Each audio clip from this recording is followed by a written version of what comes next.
Good afternoon, everyone. My name is Arthur Robinson Jr. I'm the creator and host of the Powerful Interviews podcast. And today I'm going to be joined by a successful entrepreneur, multi-millionaire. Her name is Cydney O'Sullivan. And don't forget to subscribe to my YouTube channel. I'm going to be publishing more powerful interviews from millionaires and hectomillionaires from all over the world on my podcast show. So stay tuned.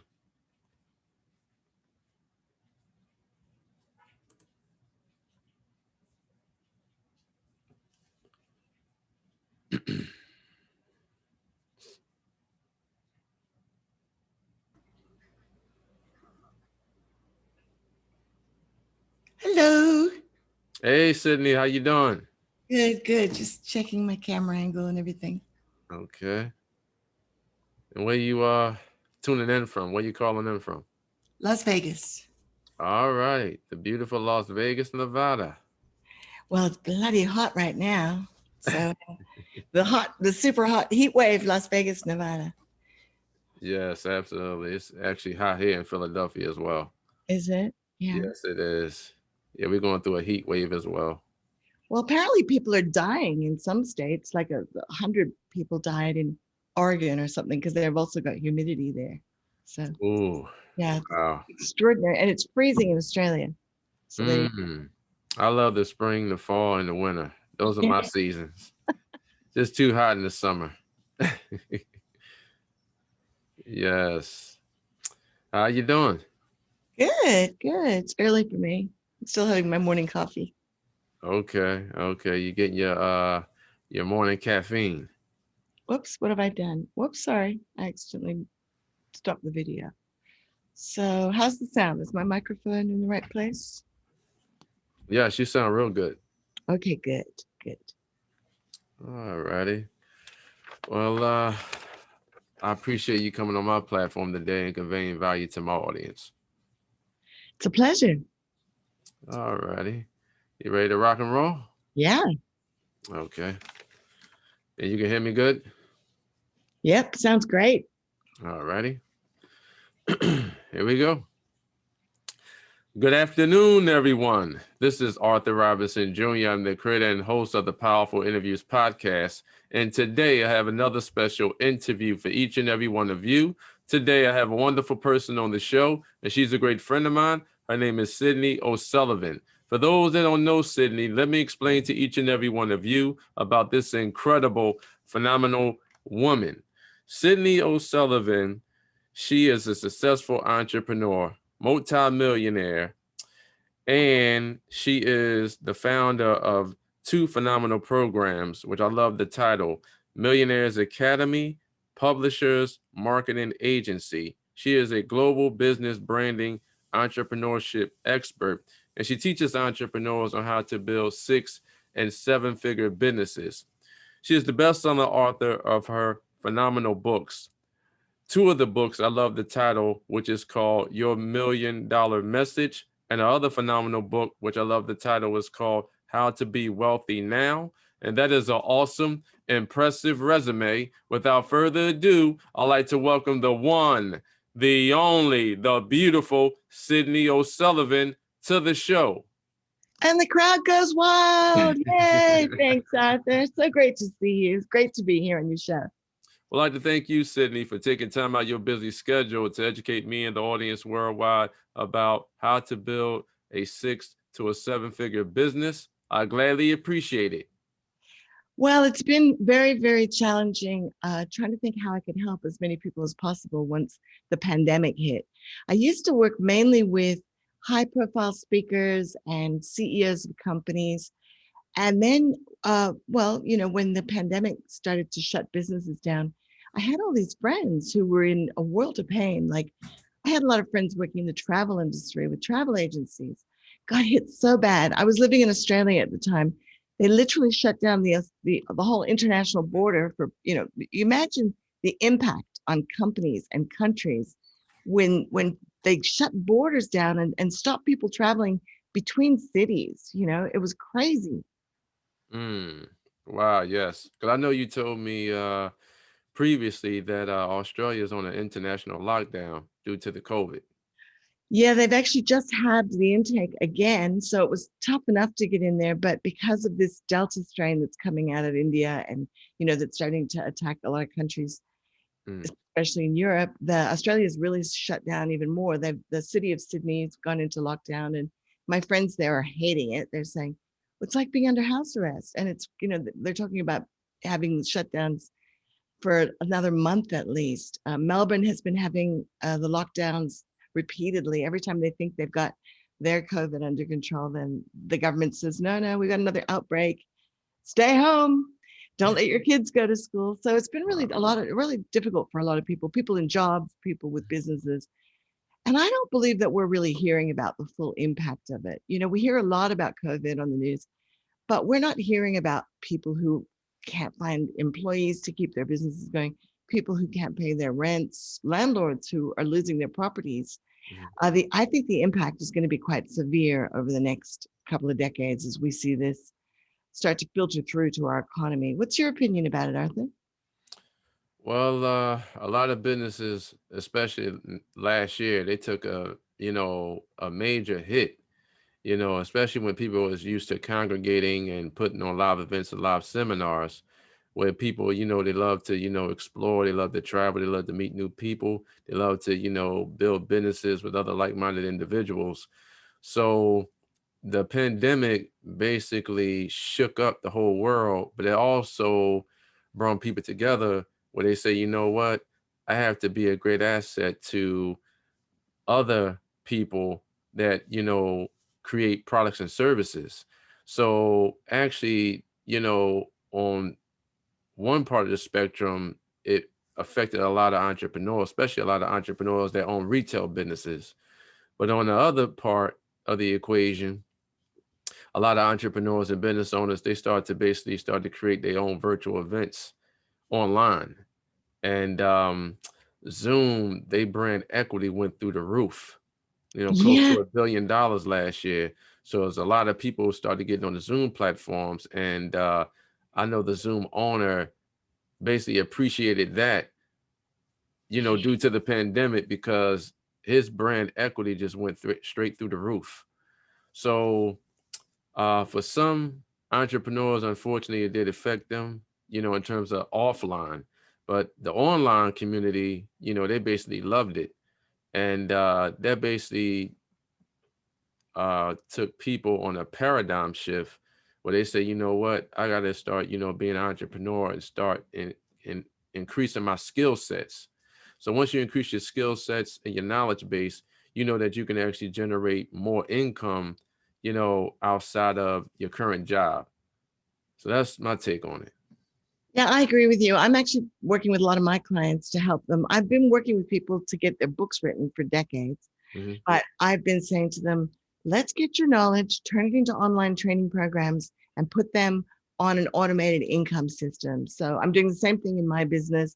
Hmm. I've been recording a lot of my knowledge as online training. I'm setting up a platform where I'll have like a lot of my trainings together. And then I'll set up what we call evergreen marketing systems, which is ad campaigns. And we're using Facebook right now, but we're also going to be transitioning into using a lot of YouTube for advertising, Google and LinkedIn. Hmm. And of course, Instagram, which comes with Facebook when you advertise with Facebook. And in fact, I've actually got a friend who's launching her own social media platform, which is really exciting. She's got some big partners on, and I'm helping her with the marketing of that, getting that all articulated so people understand why hers is different. She's actually going for a positive social media angle because so many people are feeling like the news is really controlled these days. And I think a lot of us are looking for a forum where we can talk honestly and not be bombarded with bad news all the time. So the different revenue streams that I'm helping my clients put into their business, because I get a lot of people who are coming through my nonprofit. I have a nonprofit called millionairestraining.org, and people come through the nonprofit, my nonprofit foundation to get free education on how to build your 6 to 7 figure business. Hmm. And a lot of them don't have money to get started. So I'm always looking for opportunities of things that you could start from almost no money down and build into a 6 or 7 figure business if you have the desire and you're willing to put in a little bit of work. And one of them that we're incorporating right now is a shopping network. So you can join for as little as $19 a year, introduce it to your friends. They can buy their health supplements on the shopping network online instead of going to the supermarket or, spending the money with Walmart. And it's actually going really, really well. My friend that introduced me to it, she's built it into a 7-figure business in the last year or so. And we're starting to introduce other influencers. So what some of our clients who've had a hard time, maybe lost their jobs, can do is they can incorporate this shopping network into their lives, introduce influencers who have audiences like you and I do, and then just make an income from the affiliate commissions of introducing people to this shopping network as an alternate place to get their supplements and cleaning products. And so that's one example of how somebody can take an existing business, plug in as an affiliate, put in a little bit of work, and turn it into a business with very low commitment. And then with our clients that are already sort of experts and influencers, very heavily helping them extract their expertise, turn it into programs that we can sell over and over, because what we've seen is people are getting really used to watching training online now. Yes, we'd all love to go back to live events. You and I, that's our social life, right? Going out and doing live events and seeing our friends, getting on stage and inspiring people. But right now we have to live with what we're dealt. And that is, the disadvantage of having all of our live events shut down is that we've had to adapt to this online lifestyle. But the good news is it gives us access to a global market like never before. More and more people are adapting to getting on Zoom meetings, actually learning how to do Zoom themselves. When I got shut down by the pandemic, I was running a big event in California, and I was telling my attendees that what I recommended for them was, if they wanted to build their celebrity brand really quickly, they should do what I like to do, which is I go out and I ask a whole bunch of existing influencers if I can interview them for a book and training series. And then I get to borrow some of their credibility and I get to learn from them. So you can imagine, I just completed an interview series of about 30 millionaires, asking them how they adapted over the pandemic. What was the effect on their business, and what advice did they have, and what did they see coming? So after I spent 60 hours or so on the phone or on Zoom with my friends and all these millionaires, it changed my thinking, because you're learning while you're doing that. Right? You do this all the time. You interview interesting people. And what's been really fun is I started running a marketing campaign for one of my online training programs. You saw the marketing campaign, grabbed a copy of my book, loved the book, and called me, which was really awesome. And you and I talked for 3 hours, didn't you? We actually found we had so much in common. Absolutely. That we ended up saying, hey, let's run some events together. Let's maybe put on some online trainings. Sky's the limit, really, when you find people that you connect with and have the same kind of mission. Like, we both really want to inspire others and show them that anything is possible if you have the right mentors, if you have the right mindset, and if you're willing to believe that it's possible and put a little effort in. Right, absolutely. Like we had previous conversations before, I always tell people that, your energy introduces you before you even speak. So when you connect with like-minded energy, you're going to develop long-term friendships for a long time. High energy can only connect to high energy. High energy cannot connect to a low energy source. So when you basically are affiliated and you start to build long-term relationships, those long-term relationships become lifetime partners, especially when you generate income with your lifetime partners.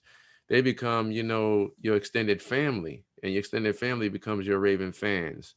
And then that becomes infectious. And then they start to tell other like-minded individuals about Cydney O'Sullivan. And, basically that borrowed credibility is transferred right over to you. And now people is looking at you as the trusted advisor in regards to, I can actually trust this individual where she can actually take me forward to build my business to the next level. And you're not going to be a fit for everyone. I mean, I agree with you. But what was interesting was when I started telling my, my attendees at my event that rather than just focus on writing one book, which is my core business is helping people get their books out of their heart and into print. Mm. And I've got that down to a fine art now. But for me, it was frustrating that so many people wrote a book and then they never really knew how to market it. They didn't know what to do with their books once they got them written and published. Mm. So I wanted to show them how they could turn them into training programs, into the speaking career. Mm. So many opportunities, podcasts, things that give them an opportunity to add new clients to their business and wealth, to their life. Mm. And legacy, start making a difference, for others. And at the time, a lot of them were saying to me, oh, I don't want to do video. I'm not comfortable on video. Mm. And they didn't know how to do PowerPoints. And they certainly, what surprised me was how few people were knowledgeable about Zoom and how terrific it is. Mm. But the gift that we've had since the pandemic is so many people have adjusted and they've become really comfortable with being on video now. Mm. I know there was a time a year ago where I would have had to do a full makeup and, oh, I wouldn't want to do video because I'm a woman and we're like fussy about how we look. But in the end, I buckled down. I bought a decent camera. I bought a ring light so that, you get the good lighting. Lighting's important. Got a good microphone. Sound's important. And set up my studio so that I'm always ready. Mm. And you and I talked yesterday and you said, hey, let's do our interview tomorrow. And I was like, let's do it. Because it's easy now because I got everything set up. So Right. that's my advice for people. If you want to get serious about this and you want to be able to say yes when opportunities come up, then set yourself up a little studio in your house somewhere that you can just be ready at any time to start something when you're in the mood and you want to start recording trainings. Video is one of the most powerful marketing tools today. Facebook is hugely promoting video. YouTube is one of the most watched platforms in the world. Mm. And the more video you can get out there, on quality video, not just video of your, pets. And although pets are super cute, but, a lot of people are posting stuff about their meals and start thinking about making a list of all the different things that you can help other people with and just start recording some of those videos and you get better with practice, right? Absolutely. And since you mentioned that powerful word video, a couple of years back, Google bought YouTube for $1.6 billion. So video is hot right now. Can you explain to the audience, Cydney, should entrepreneurs and business owners use video to expand their brand? Well, as I said, I'm encouraging all my clients to be looking at taking their expertise, turning it into an organized amount of information. So the book that you met me through, for instance, started off as a webinar. So if you guys don't know what webinars are, those of us who are speakers and who are in the online marketing arena have been using webinars for quite a lot of years. I don't know about you, but for me, it's been well over a decade. Mm-hmm. It was a great way of taking something that a lot of my clients were having a problem with. So for instance, when I went and spoke at an event and it was a live event, there was about 60 people there. It was a kind of an elite VIP event that I was invited to speak at.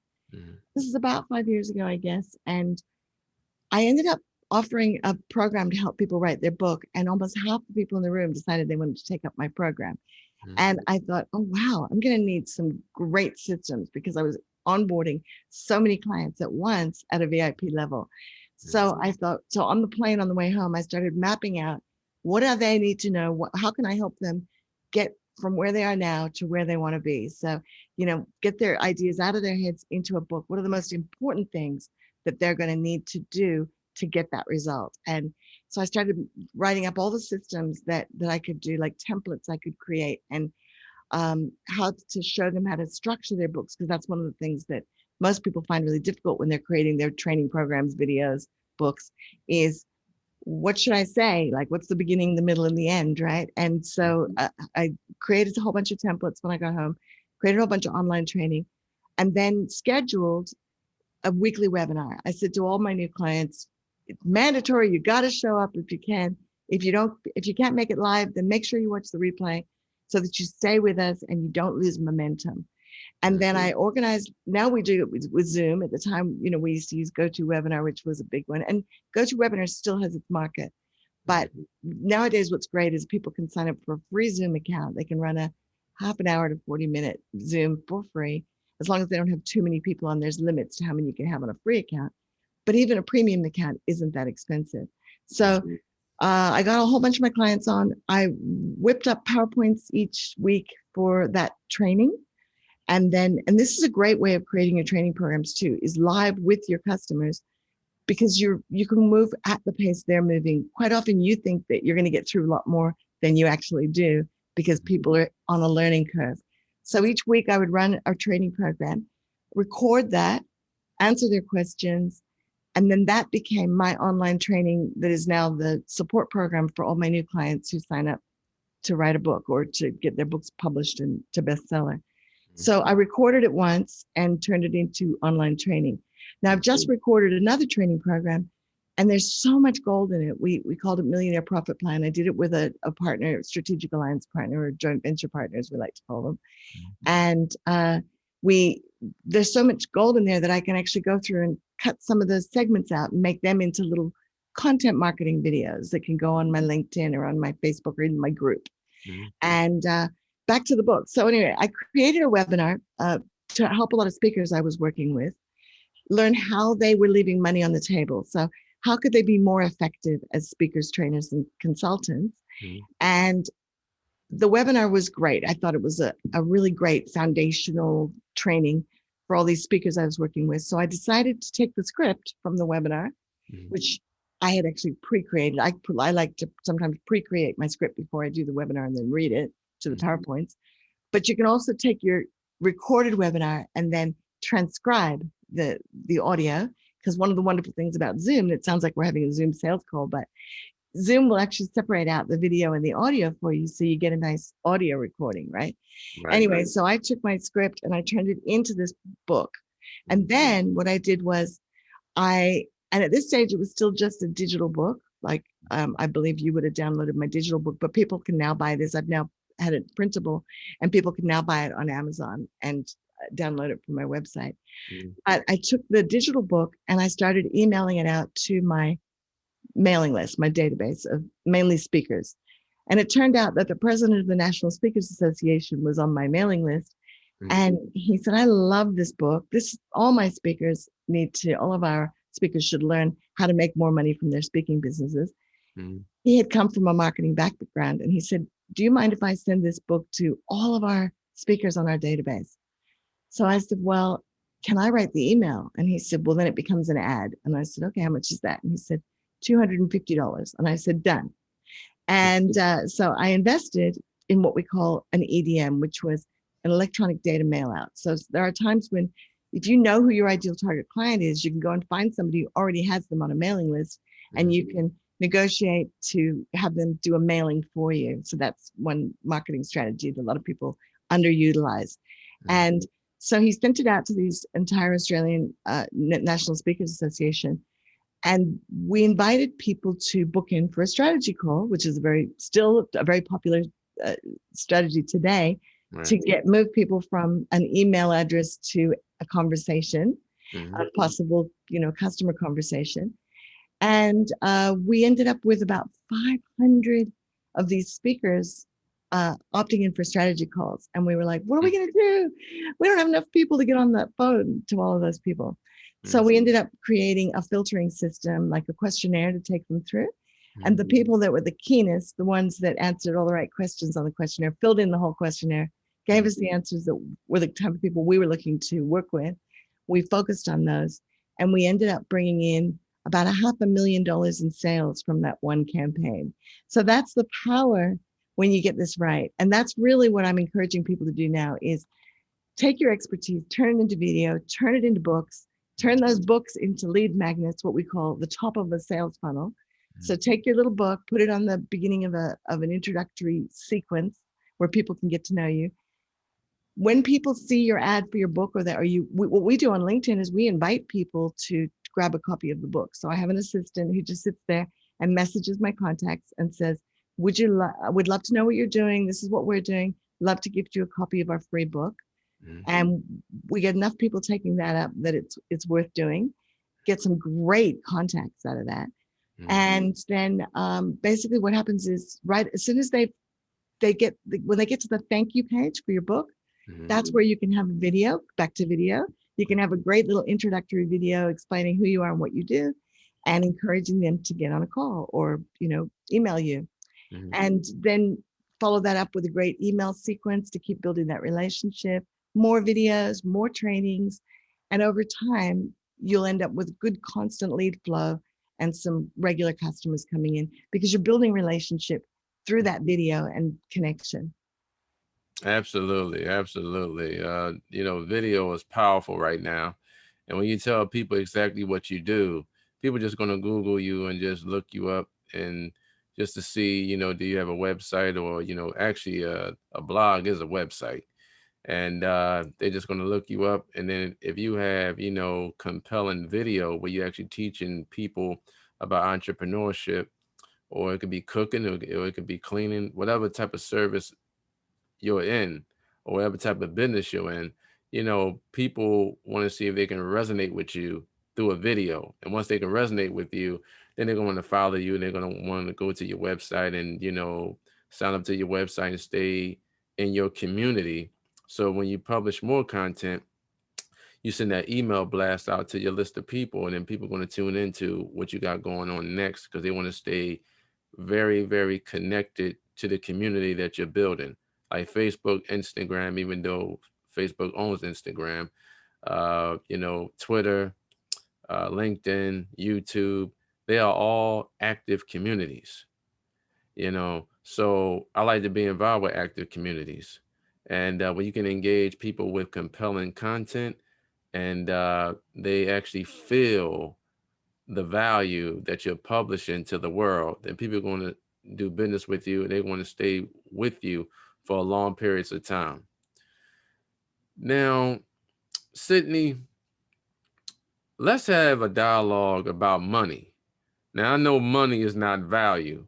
Money is just a facilitator to do transactions. Can you explain to the audience, how would you define money?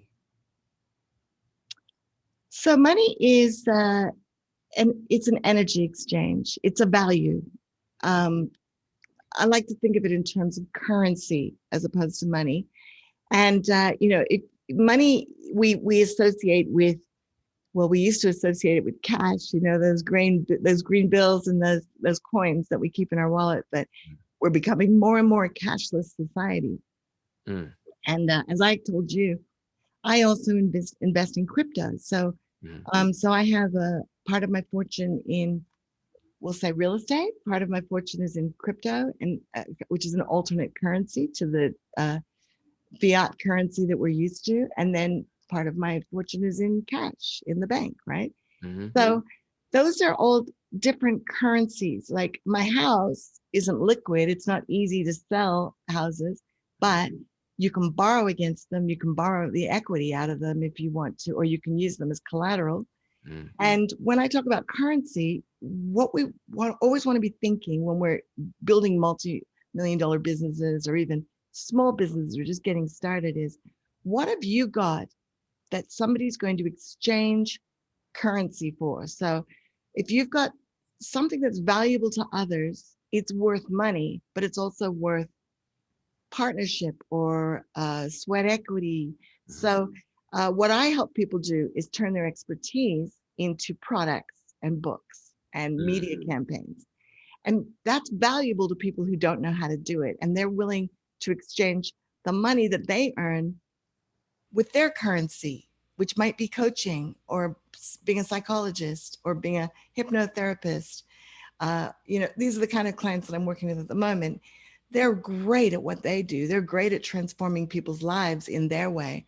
But marketing is not their specialty. They don't understand. Like my clients quite often will say to me, my mind just doesn't think that way. Can you just do it? Right? Because it's a different way of thinking. And So what I always like to encourage everybody to do is when you're really thinking about how you're going to set up your marketing, how you're going to design your website, how you're going to make your valuable, irresistible offers to people, Mhm.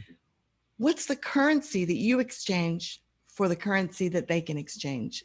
And it's not always money. Like you and I are talking about doing things together as joint venture partners. Like, you know, we put on an event together where I bring my millionaire experts, you bring your millionaire experts, and we work together to create something magical for everyone, where everyone ends up coming away smarter, happier, wealthier than before, right? Right. And so that's how I think about money. It's yes, it's a way of keeping score. Like when you start getting into the millions, Mhm. you start to, your ego starts to get involved. You start, you know, thinking you're richer than others, and then you get a bit worried because sometimes you meet people who are richer than you, and there's all that ego stuff comes into play if you let it. Mhm. And there's also a whole bunch of emotional things that come up. And I'm actually in the process of writing a book about having a millionaire mindset, because what I've noticed from interviewing all these millionaires, I've done it a couple of times now. I've done interview series with millionaires. There's a there's a way of thinking that the people who become millionaires, self-made millionaires have. It's a it's a kind of an optimism and a can-do attitude and a resilience, you know, a bounce back quality that you notice comes up again and again. Because on the journey to going from nothing to millions, there's a lot of obstacles and learning curves. Like these are, for most of us, we weren't taught how to be millionaires in school. Our parents couldn't teach us. So we're having to learn by doing, learn through mentors, try things, fail, start again. Mhm. What do you think, Arthur, about the whole concept of money and the mindset involved? Well, I actually, money is just basically, it's basically, an energy exchange. I could create a product or a service, and in exchange, you're going to give me currency for the value and the product or service that you can render to me. So, if you create a program that's $1,000, or maybe let's say it's 1,500 or $2,000, what your customer is actually saying is this $5,000 I'm going to exchange to you, the value that you're going to render to me is going to supersede this $5,000. So they're not even focused on the $5,000, because once their $5,000 check is released and going into your bank account, they're basically saying that the value you create in your program is going to increase my sales 10 to 20 times fold. So the value that you're rendering to me is basically, it's going to be very powerful for the money that I'm giving you, because it's nothing but an energy exchange. Your energy is going to basically increase my top line revenues to the next level by the products and services that you render to me. So happy customers are loyal customers. They keep coming back to you wanting your products or your services. Now, with that being said, and you basically broke down the value of money. So would you say that money is a byproduct of the value that you uncover?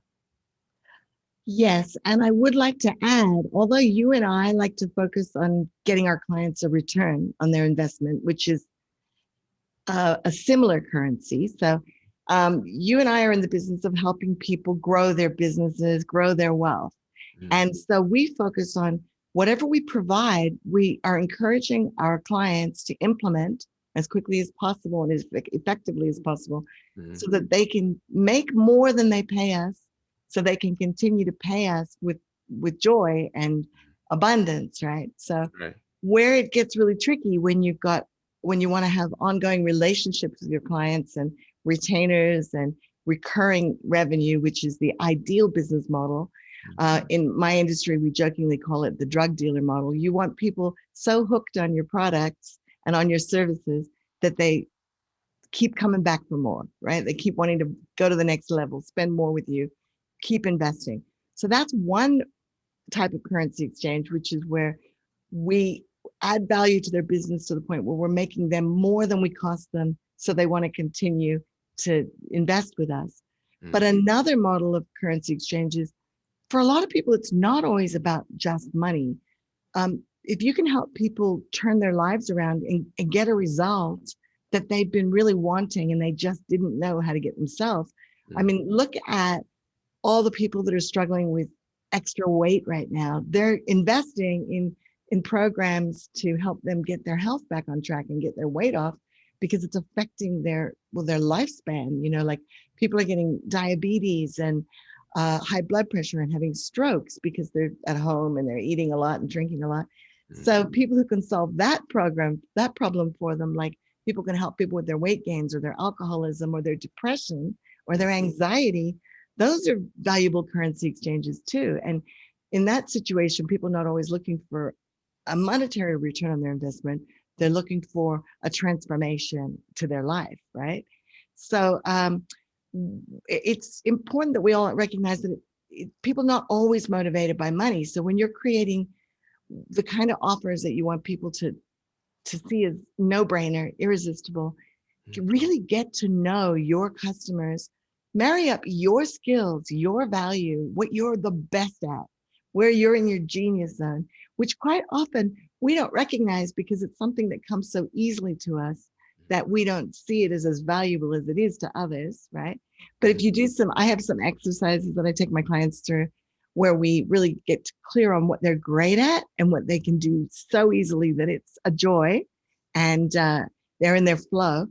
And then package that up in a way that it provides the solution to people who are looking for an answer to their problem. mm, And this means that you're never going to be a fit for everybody, but if you want to charge the highest amount, so to become a millionaire, you can do it selling $100 products. Like, let's say, for instance, that you created a training program, you turn it into a $100 online training program that people can buy all the time. But mm. you have to sell a lot of those to get to $1 million in sales or 100,000 in sales, right? Lots and Absolutely. lots and lots, thousands of $100 products to get to that $1 million. But if you can really get clear on your expertise and you can find the clients that are in the most pain looking for your problem that actually have the money to pay you or have some currency exchange that's valuable to you to pay Mm, you, like maybe they could come and work for you, or maybe they could mail for you to their lists, or if they don't have money, if they could introduce you to their friends, set up a referral network. There's different currency exchanges that are of value.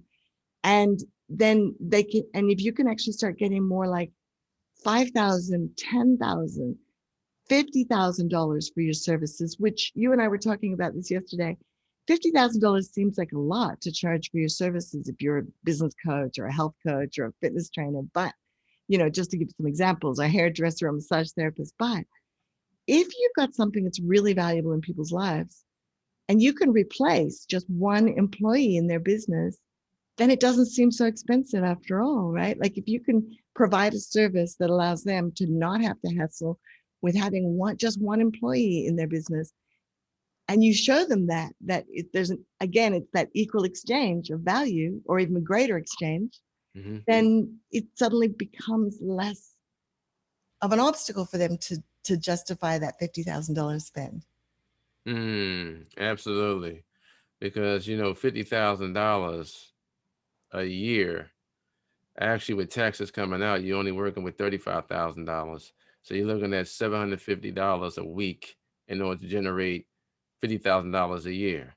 Now, for But some, And what a lot of people forget is they forget to put all their overheads and all their, taxes on that. So Mhm, it's not a clean 50,000 that you're paying your employee. You've got like insurances you have to pay and 401k expenses, and you got to pay them when they go, even if when they're on vacation, and you still got to, get that work done. mhm, And then to generate, depending on what your profit margins are in your business, mhm. to generate that 50,000 to pay one employee, you probably have to sell like anything from 100,000 to 200,000 to actually make that kind of net money, right? Mhm. Absolutely. Absolutely.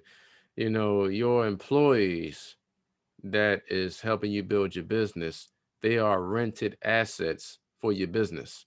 That's what basically employees are.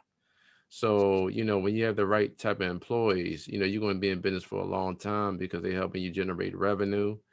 And if you the COO of the company, the chief operating officer, that chief operating officer has a major responsibility to make the CEO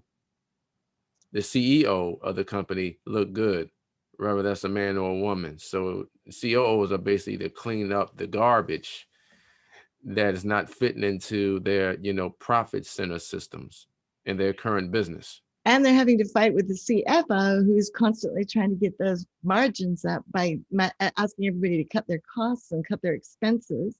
Yeah, And absolutely. one thing I thought is really interesting was my father was the CEO of a company. My dad used to go into companies that were run down, particularly publicly listed companies, Mhm. because when you actually float your company, when you do an IPO, your company's not under your control anymore. It becomes owned by all the investors, all the people that buy shares in the company. You have a responsibility now to all those people that became shareholders and investors. And so you have to continuously keep improving your ratios, like your profit margins and Mhm. your market value and the share value. You have to keep growing that company's value. Otherwise, people start dumping your stock and and buying other stocks that are performing for them. And so my dad used Now to the get IPOs, you talking about initial public offerings, correct? yeah, sorry if I didn't. Yeah, I Mhm. never know what to call it because I'm been living in Australia for 30 years, and Mhm. some people call it an initial public offering (IPO) or a float, we call it. Or but basically, what you do is when you sell your when you go onto the stock market as a publicly traded company, Mhm. you are allowing other people to invest in your company, and you're no longer a private company. And generally, that means that you've got shareholders that are big institutions, people like banks and 401k providers that have lots of cash that are investing because they want to get a return, they want a risk-free, high return investment as possible. So that's what they're looking at when they invest in your company. And so what happened? My dad used to get hired in by companies that were publicly listed. They couldn't bring in outside investment really without complicated processes. And so they would hire him in to help them build their businesses. He was a specialist in business growth, particularly in the tech sector. And then I ended up marrying a guy who has become that himself. Like I was married for 15 or 20 years, and my husband and I did an IPO of a company. We bought into a company that we grew that actually ended up having a market capitalization. So total value of shares on the market of $1 billion, which was pretty exciting. Like we both came from very modest middle class backgrounds, Mhm. huge learning curve in building a business like that, Mhm. constantly wondering if we were up to the job because it takes such a lot of learning. Mhm. And then we ended up with all this wealth. We sold it on the stock exchange Mhm. right at the top of the tech boom. It was also a tech company. And suddenly we had wealth like we'd never imagined. And that was a whole new set of problems that we had to learn about. Like people coming to you for loans. Everybody suddenly starts coming and asking if you can bail them out and can you give them loans. We had no we had no experience of what we'd never had any money. So, everything we had, we got reinvested back into our businesses. So, it was a whole other learning curve. It actually ended up uh, leading to our divorce, which is really sad because we're still good friends today. Mhm. But the pressures of suddenly becoming wealthy, it's, how you hear about people winning the lottery and ruining their lives as a result. Mhm. Right. Yeah, because of that whole mindset. Having money, making money is one mindset. Mhm. And this is why I think a lot of other people's programs don't work. I've taken so many people's training programs and mentoring programs, and quite often they didn't work for me. And I hear this from a lot of people. I actually was mentoring in a business coaching program for about 4 years. We had hundreds and hundreds of people sign up in high amounts to build $1 million businesses. Mhm. And I got to work with them all very closely. And this is where I really noticed that it takes more than a good idea and an investment. You have to actually figure out why you haven't been a millionaire to date. Like what patterns in your life, what habits and behaviors, what self-sabotage has stopped you from creating your dream life? What has happened in your life that's beaten the belief that you can have your dream life out of you? You know, we were talking about this, you and I were talking about this privately about how you asked me, would I like to build, float another company, do another stock market sale of a company, or have $100 million? And I said to you that I had actually been worth $100 million, and then the tech crash came. So that was pretty devastating because the market wiped out a lot of our share value overnight, or over the course of a month. And then I rebuilt. I rebuilt my fortune up in real estate investing and stock market investing. And then the big crash in 2007, 2008 happened, and I lost a lot of my real estate, like a lot of people did, because I was over leveraged. And so I have to continuously work on my belief system that I can't have it. That like if I earn it, I'll lose it.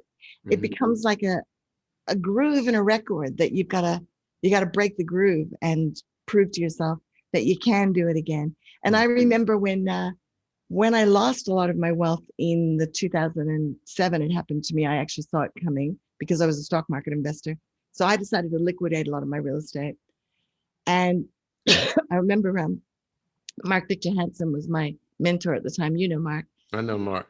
And I had all these friends that were in his network. He had this amazing VIP network, and I felt so shamed that I'd lost all this real estate. And then I just realized, and I was really, really depressed about it, really low. And I realized one day that nobody knew how much money I had. Nobody cared.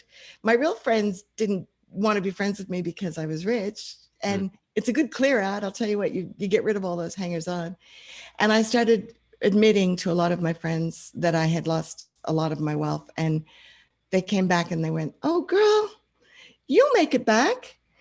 You haven't even been bankrupt yet. You're on the entrepreneur's journey." And they said most entrepreneurs go bankrupt several times before they finally crack the magic formula. And at the time, I didn't believe them. I thought, oh, I can't do it. It took me 20 years to get to that place. 20 years of hard work on jackhammers and renovations and building businesses and hiring and firing and, learning. And I can't do it again. But what I realized over the last, so that was a good over 10 years ago. What I realized is if you've done it before, and I've done it several times, built multi-million-dollar businesses. If you've done it before, you have an advantage over everybody who hasn't done it. And that's that you know it's possible. So knowing it's possible is one of those key things in a millionaire mindset. When you know it's possible, you're not being held back by a self-sabotage belief system, a limiting belief system that says it's possible for others, but not for me. So sorry, I kind of went off on a rant there, but what else do you want to ask me? Well, absolutely. I agree with you. And, when entrepreneurs and business owners decide to take their company public, you are basically partners with the SEC, the Security Exchange Commission. So, if your company is basically valued at, 400 or 500 million, and you say that out of your mouth, you have to stand on that. But if it's not valued at 400 or 500 million, it's only valued at 200 million, you can actually get into a lot of trouble just by the words that come out of your mouth. So that's extremely important. So some entrepreneurs, they like to stay private. And if they decide to go public, they want to make sure, within that exit strategy, so to speak, that they can buy shares back.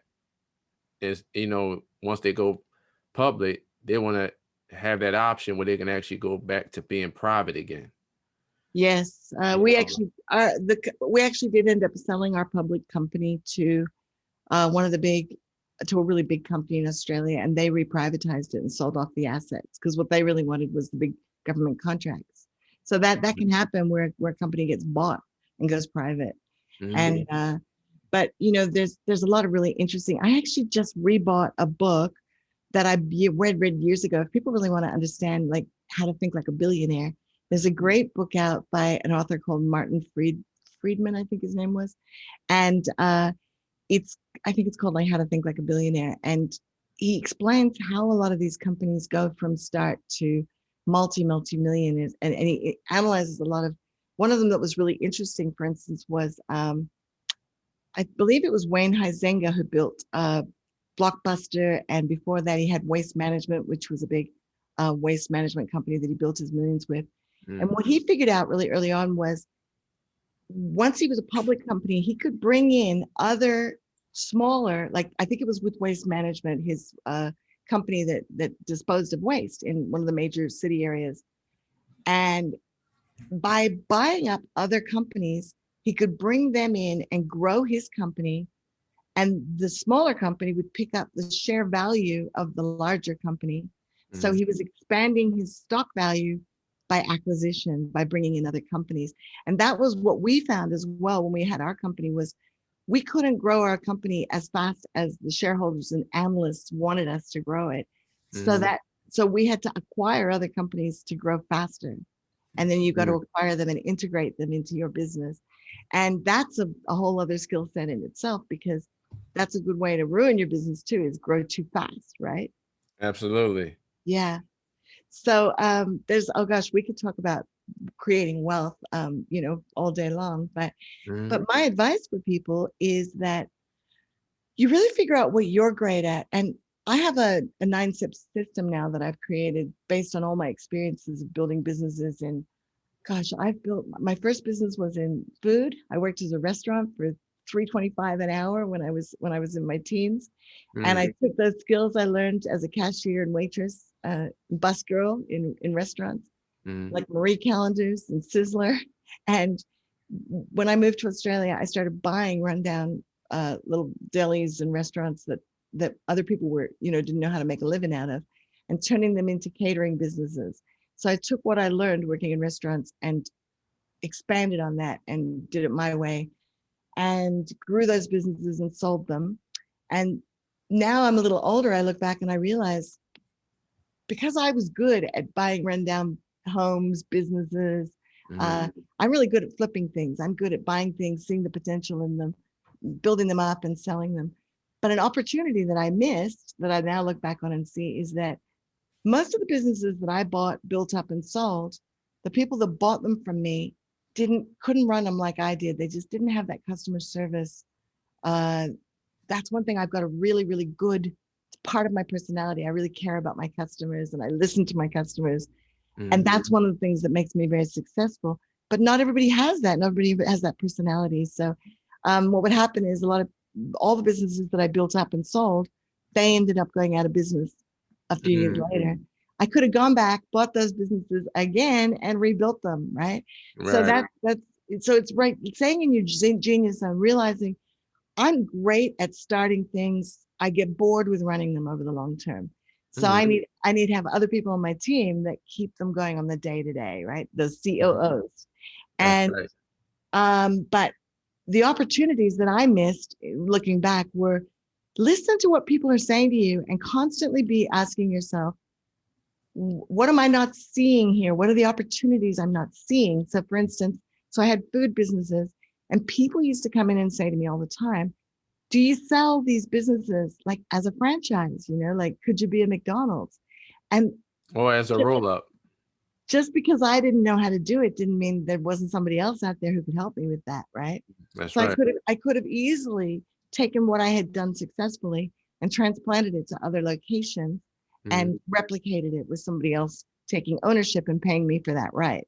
Mm. You know, so that's one of the things that I've learned over the years is you got to take your blinkers off. You have to have people around you, have masterminds around you to help you see what's a potential next level for you and what's going to be a good fit for your business, because that Mm. model is not always a fit for everyone. So get really clear on your skills, your genius zone, figure out what kind of life you want to be leading. And this for a lot of us means going back to our childhood when we actually remembered how to have dreams, when our dreams hadn't been crushed by society, Mhm. and going back and really, what are you great at? Did you want to be on stage? Did you want to be a singer, actor, director? Did you want to be a you know, builder, fireman? What did you want to be? A doctor, a nurse? And then start thinking, well, how could I, if you still want to do that, if doing that for a living you think would give you a joyous life for the next couple of decades or longer, then throw yourself into it, into retraining or getting back into doing what you like to do. Mhm. And, they say it takes like 10,000 hours to become an expert. It actually really doesn't. It only takes like reading 10 books on the topic and implementing, Mhm. reading it and retraining, for instance, reading about your interest topic and then teaching it to others. You become an expert in the process. Absolutely, absolutely. A lot of entrepreneurs and business owners, they become experts. You can become an expert whether you are executioner, and you implement what you learn, or you can become an expert at, pretty much being lazy. And a lazy man or a lazy woman, they never accomplish what they want out of life. So instead of you basically, talking about the problems, you need to be coming up with solutions, because entrepreneurs and business owners, they are solution driven. They solve people's problems. That's how they become successful. So in order for you to become a millionaire or a decamillionaire or hectomillionaire or even a billionaire, you have to develop the right mindset and get around like-minded individuals and brainstorming groups where y'all can help one another to excel to the next level. Let's talk about culture, Cydney. Now, I know you know the brand Zappos. The owner, basically, that was Tony Hsieh. But Mhm. unfortunately, he passed away. But he sold that company for over $1.6 billion before he passed away. And Zappos is a known brand, and their headquarters is actually in your neck of the woods in Las Vegas, Nevada. And he developed a powerful culture. Now, for his rented assets in terms of his employees, basically, if one of the employees are talking basically negative about the founder of the company, or about the chief financial officer of the company, or the chief operating officer of the company, or even the chief marketing officer of the company, if they're talking bad about the individual that works for the Zappos brand, basically they would pay that employee $2,000 to $3,000 just to leave the Zappos brand, because that man or that woman doesn't fit into the culture. How do you feel about culture, and should entrepreneurs and business owners develop a culture that's going to be effortlessly? Well, I got to be honest with you. Team building is not my strength, which is one of the reasons why I'm great at startups, but not long-term running of things. Mhm. I'm a doer. I've been working since I was about 8 years old, so Mhm. I find it very difficult to trust other people to get things done and delegate. I tend to end up doing almost everything in my business, and then Mhm.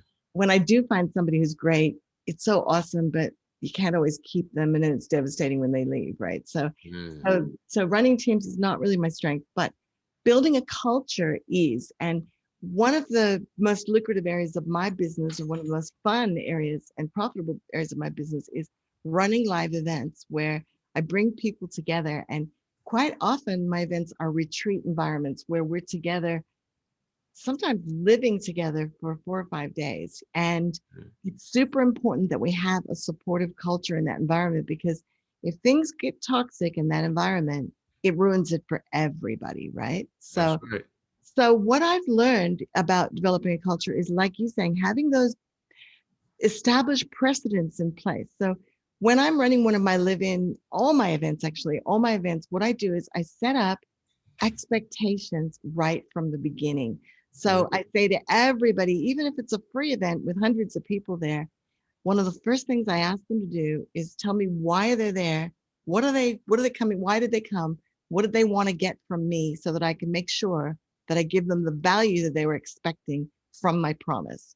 So Mhm. matching up their expectations with what I've promised, that's a huge number one. Is, you and I talk about this a lot, and that is making sure that you under promise and over deliver, because one of the fastest ways to turn people off culture wise is to promise more than you can give them, because you're setting them up for disappointment right from the start, right? So You want to over mm, promise and over deliver.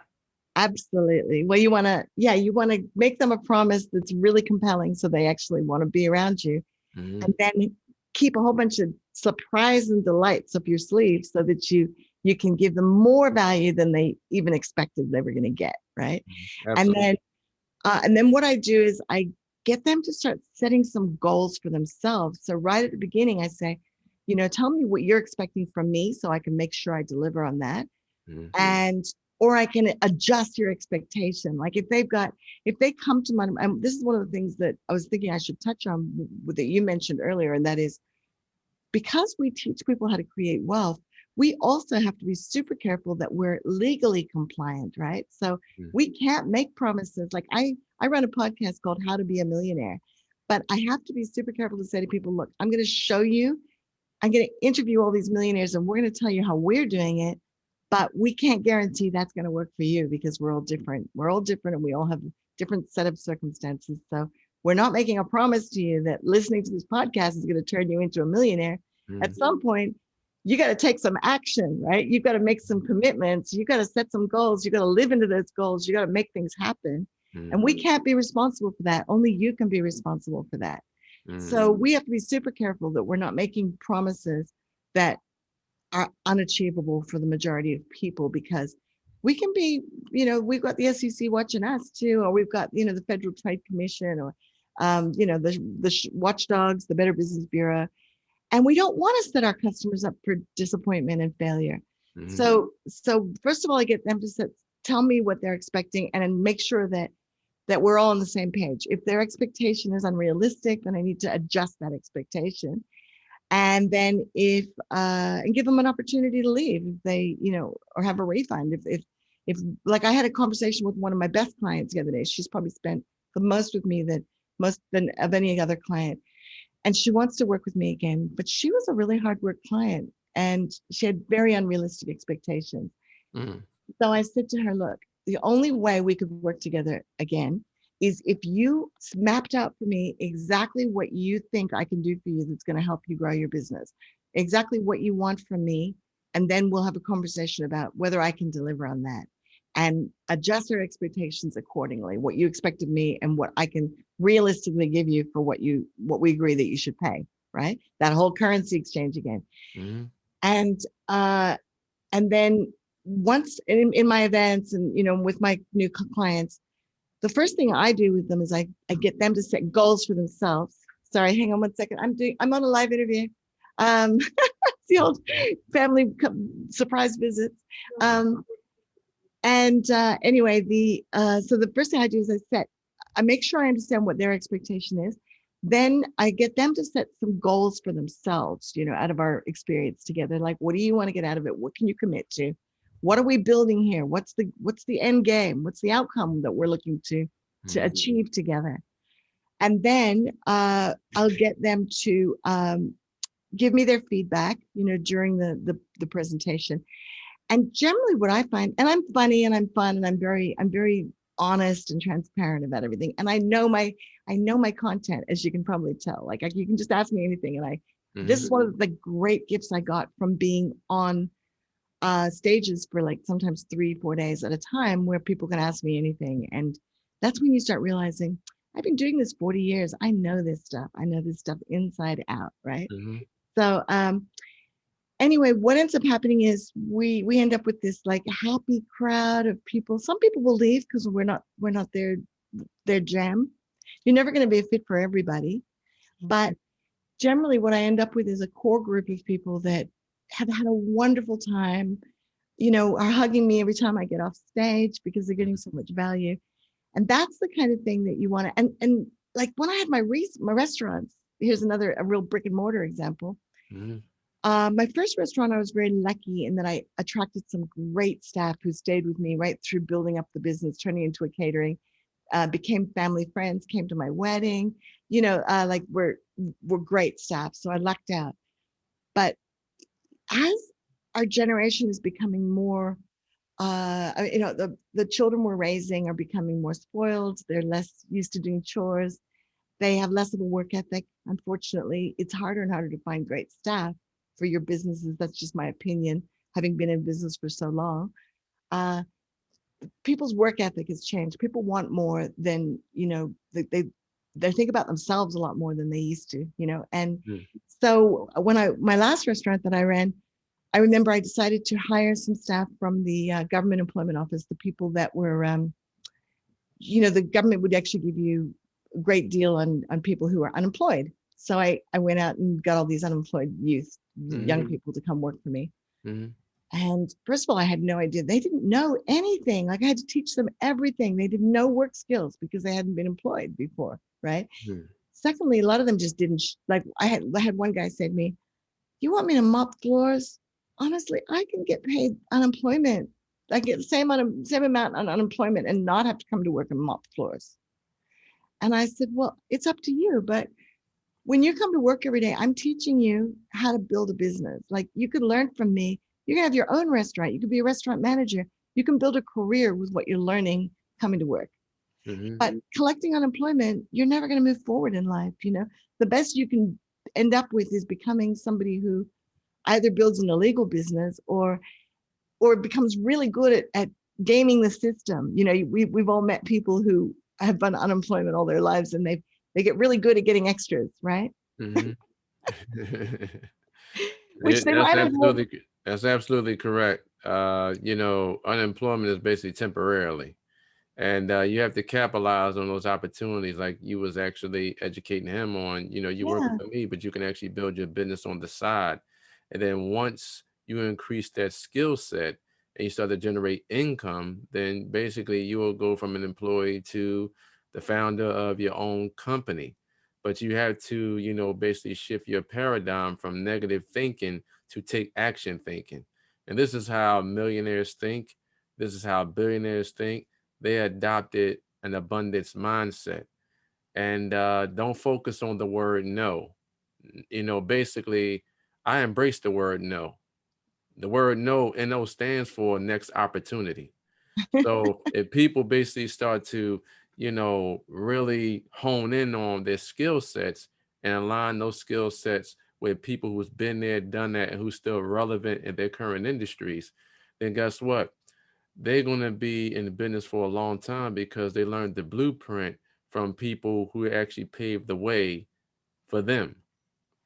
Yeah. And so with my second business, when I had these guys that were really difficult to work with and weren't showing up, I ended up just reaching out to my network, and we didn't even have social media then. So I called on my friends and I said, "Hey, if you know anybody who has a great personality, is great with people, Mhm. and doesn't want to be on unemployment, just likes having a job, has that kind of work ethic, Mhm. I will teach them how to cook. I'll teach them how to make coffees. I'll teach them how to make sandwiches and, do catering." Mhm. And so I end up with people referring their friends, and I end up with a great team, awesome, bubbly, friendly team to work in my restaurant who were there because they enjoyed working. And that was where I realized having the right people in your business, back to this culture question, Mhm. it's about getting those right people on the bus, as they said in the Good to Great book, which is if you don't have the right people on your team, you're never going to be able to get that team to work properly. But if you get the right people who are really solution oriented, customer centric, Mhm. love people or love what they do and love doing it for you, your business will flourish and grow. One of my mentors was Jack Welch, who built GE into a Yes. $400 billion business. And he was criticized a lot for his policy of culling the bottom 5%. He had a philosophy in his business that helped him grow the business so fast. He believed that he was in the business of creating millionaires. He wanted the people who were a fit for the business to become successful by being great at what they did. He wanted to empower leaders so that he could be Right. the leader of the leaders.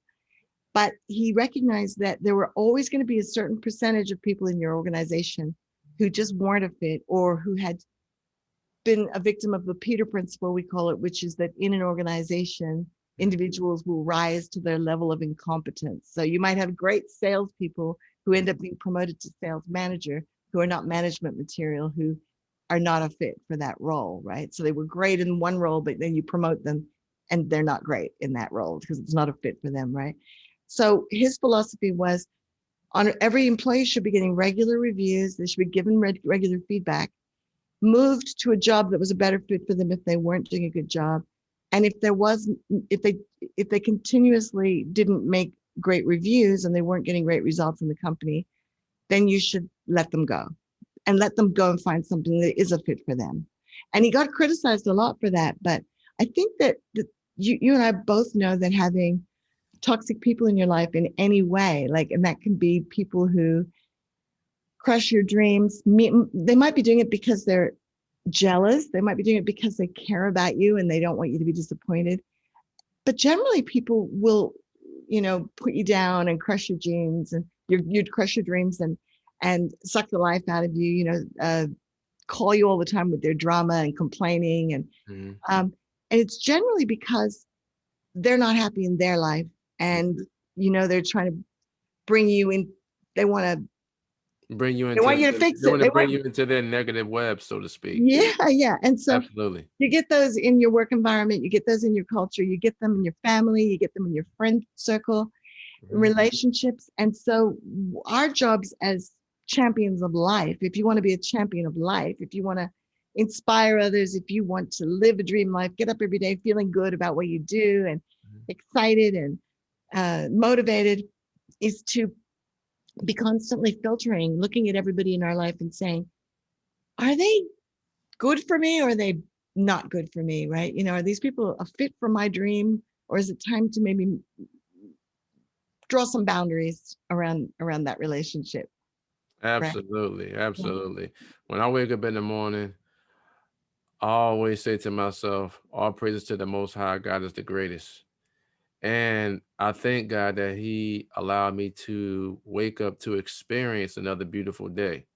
So when you can wake up and experience another beautiful day, everyone has 24 hours in the day.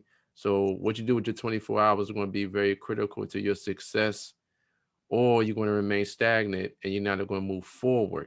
So time is of the essence, and you have to basically create the lifestyle that you want, and then have people that's going to fit into that nucleus to help create the lifestyle that you want and create the lifestyle that they want for themselves. I don't focus on haters, and haters stand for having anger towards everyone reaching success. So most people that hate, they don't create. And most people that create, they don't got time to hate. So if people adopt that mindset, they're basically going to live a more fulfilling life. They're going to have a better lifestyle and a better level of commitment to their children, because our children are our future benefactors. And in addition to that, they're going to have long-term friendships that's going to lead to long-term business relationships. And there's no such thing as a self-made millionaire or a billionaire, because they actually needed like-minded individuals to help them scale and build that business. The vision may have started with the billionaire, whether that could be a man or a woman, but in terms of them basically creating systems and processes, it took a lot of people with a level of commitment to see their vision and carry it out full force, whether it was succeeding or not succeeding. You know, I love what Warren Buffett says. He said, the more you learn, the more you earn. And Warren Buffett then started generating income to after he was 50 years old. Isn't that something? Amazing. Now, earlier you talked about delegation. Let's have a conversation about delegation. Now, the minimum wage of a millionaire is around $524 an hour. So I always tell my audience, what can you delegate for $524 an hour? Or you can go way beyond that. What can you delegate that is within your current budget? How important it is for entrepreneurs and business owners to delegate tasks out that they're not currently good at, so they could just focus on increasing their top line revenues in their current businesses. Well, you really can't grow a big business doing everything yourself. It's just not possible. My business is pretty employee low. After running restaurants, I always started focusing on businesses that didn't need a lot of staff. But one of the things that I'm finding is really frustrating me at the moment is finding great tech support, because we're moving everything online and we're having to use all these different technology systems and get them working together. I have been hiring and firing tech teams pretty much every month for the last 6 months, trying to find my dream tech team that I can not only help me run my business online, but also my clients' businesses. And uh, so what I finally decided that I had to do was I have to get in and learn how to drive the systems myself.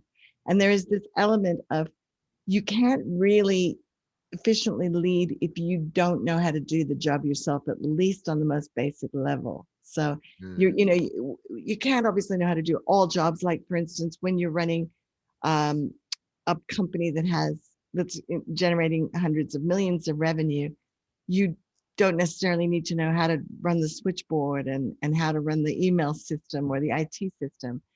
But what you do need to know is how to hire the right people who you can trust to do the job properly.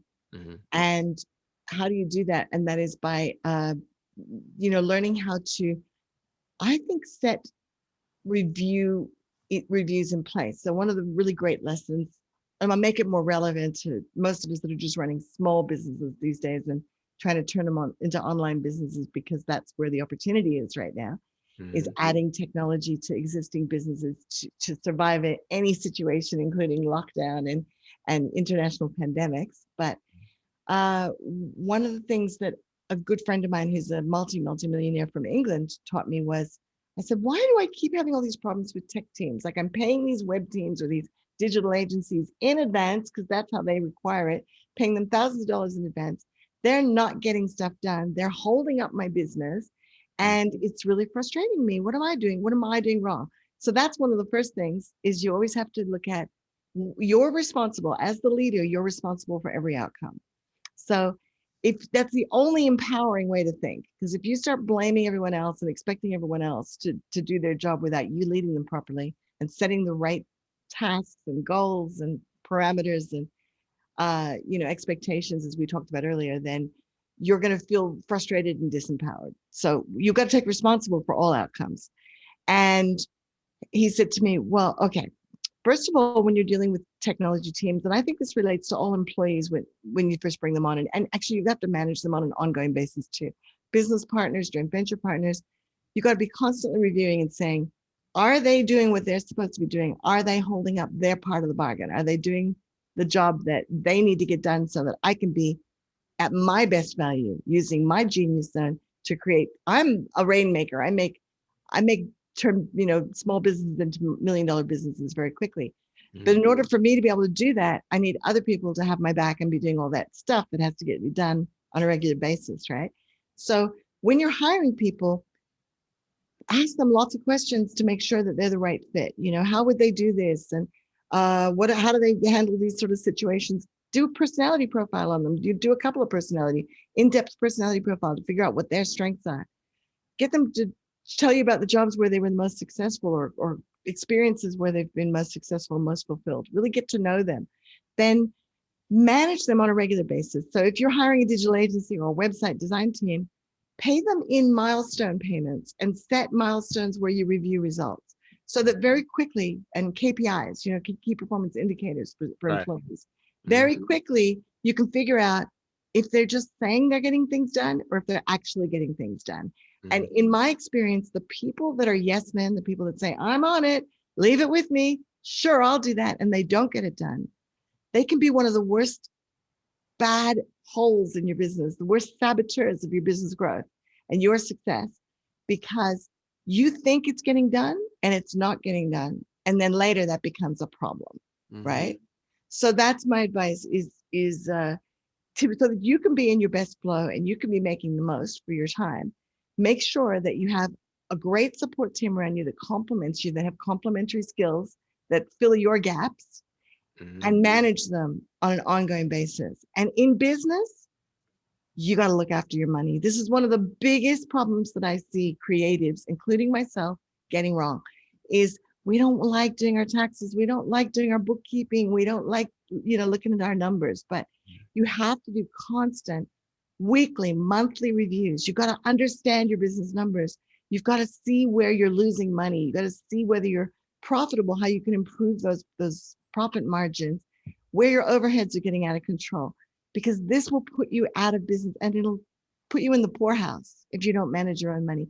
And if you're not managing your own money and you're leaving it out to other experts, you become very vulnerable to thieves and people who see this as an advantage for them to create wealth because you're not paying attention. And this is how so many people got sucked into the Bernie Madoff web. So many, famous people invested money. There's plenty of well-known billionaires out there. I watched a documentary on Trump's rise to billionaire, from when he first started one of his first investment projects. Fascinating deal maker. But you talk about how surrounding yourself with the right people is important. That was one of the things that Trump did really, really well was, he had some really powerful people around to help him push through these big deals that he was making happen. He was the visionary, but he had the executioners around him to make sure things got done and that people said yes, right? And because he was dealing with mobs and, like the whole concrete industry was run by the mob, and he had to have the right people on that could negotiate those deals so they could actually build those buildings that he was building. And when he went, when he actually, a lot of his projects, people didn't get paid. So this is what happens when you're not looking after your money in your business. It'll happen at every level, at the billionaire level, the multi-million-dollar level, and at the small business level. When you're running small businesses, brick and mortar businesses, one of the biggest problems is that your staff are constantly conspiring. Somebody on your staff will be stealing from the business. It's almost a given. So it's your job as the owner of the business to either build that into your overheads or put things in place. Like I had a retail gift store for a while that I decided not to invest in a stock scanning system, something that everything that got sold got put in a database. This was when computers were still fairly new. And it cost me later because I found out that one of my staff, she had a scheme going where she was actually providing stock, charging me for a whole bunch of stock. And then she was taking the old stock out the back door, saying it was sold. And she had a real little scam going, right? So you just got to expect that.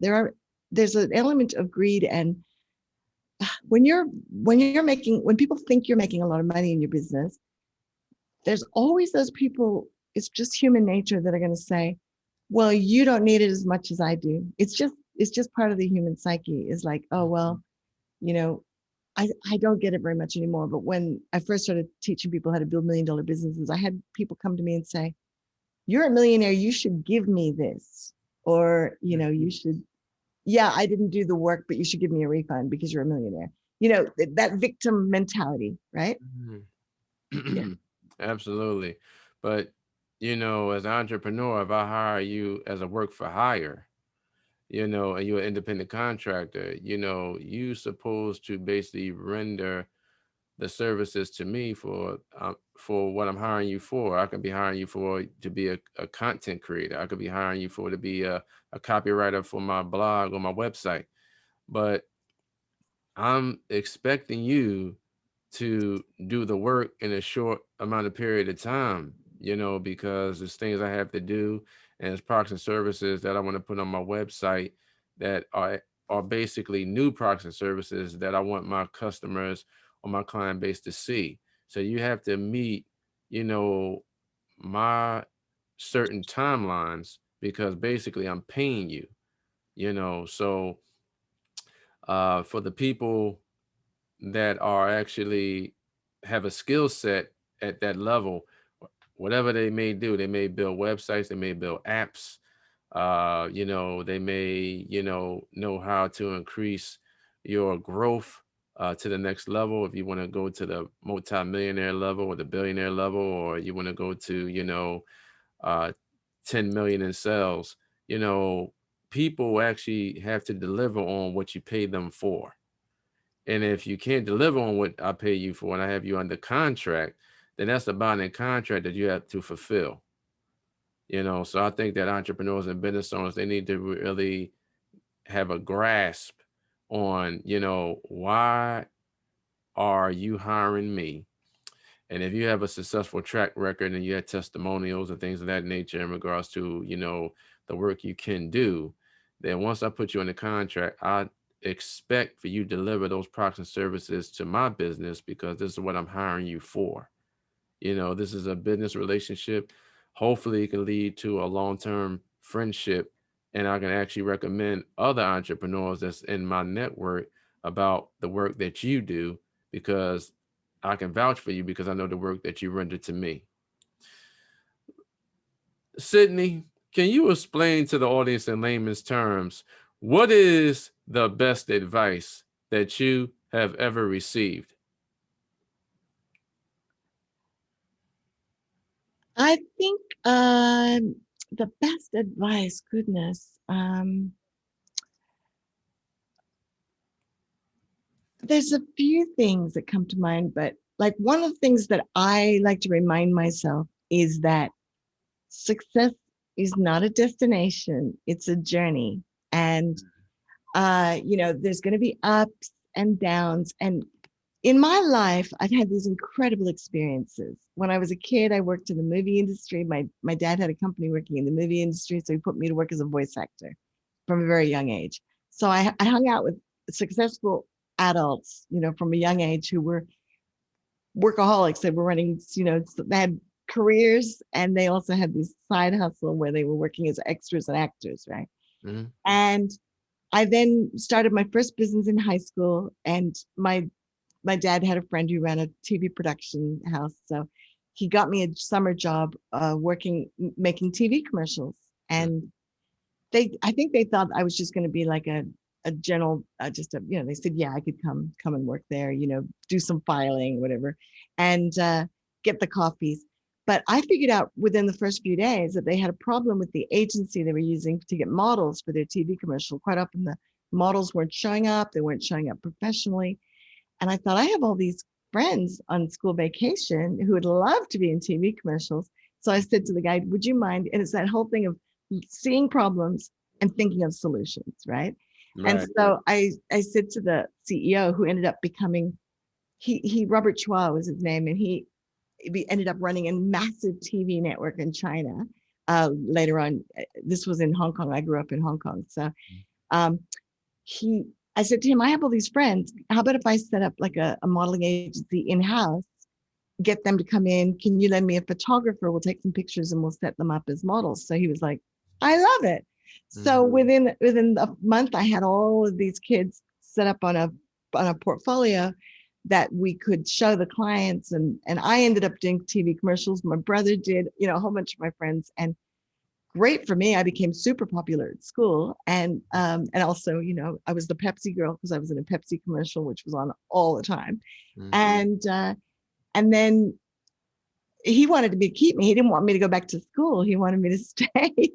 And it was like, you could see I was a born entrepreneur, but my parents made me go back to school, and they wouldn't even let me take any money for the job because my dad said it would look like he was taking bribes. But, but the fact was that I recognized that I had that entrepreneurial adventurous spirit, from a young age. So I then went to work. We left Hong Kong. I came back to live in the States, and I went to work for a lot of small companies that had self-made millionaire owners. And I learned from those guys and watching what they'd done to build their businesses. All those guys ended up selling their businesses to big multinationals. And then when I moved to Australia in my 20s, I really wanted to, my family were quite controlling, and I wanted to get out and spread my wings. So I moved to the other side of the world, to Australia, and I saw Australia as the land of opportunity. So I started buying businesses, turning them around, creating wealth, buying houses, fixing them up, creating more wealth. Ended up, buying into other businesses. But I was never happy, and I was never fulfilled. I was driven by this desire to create more and more wealth. And then, of course, when I remember when we became worth like $100 million, because we floated our company on the stock market, and we had all this wealth.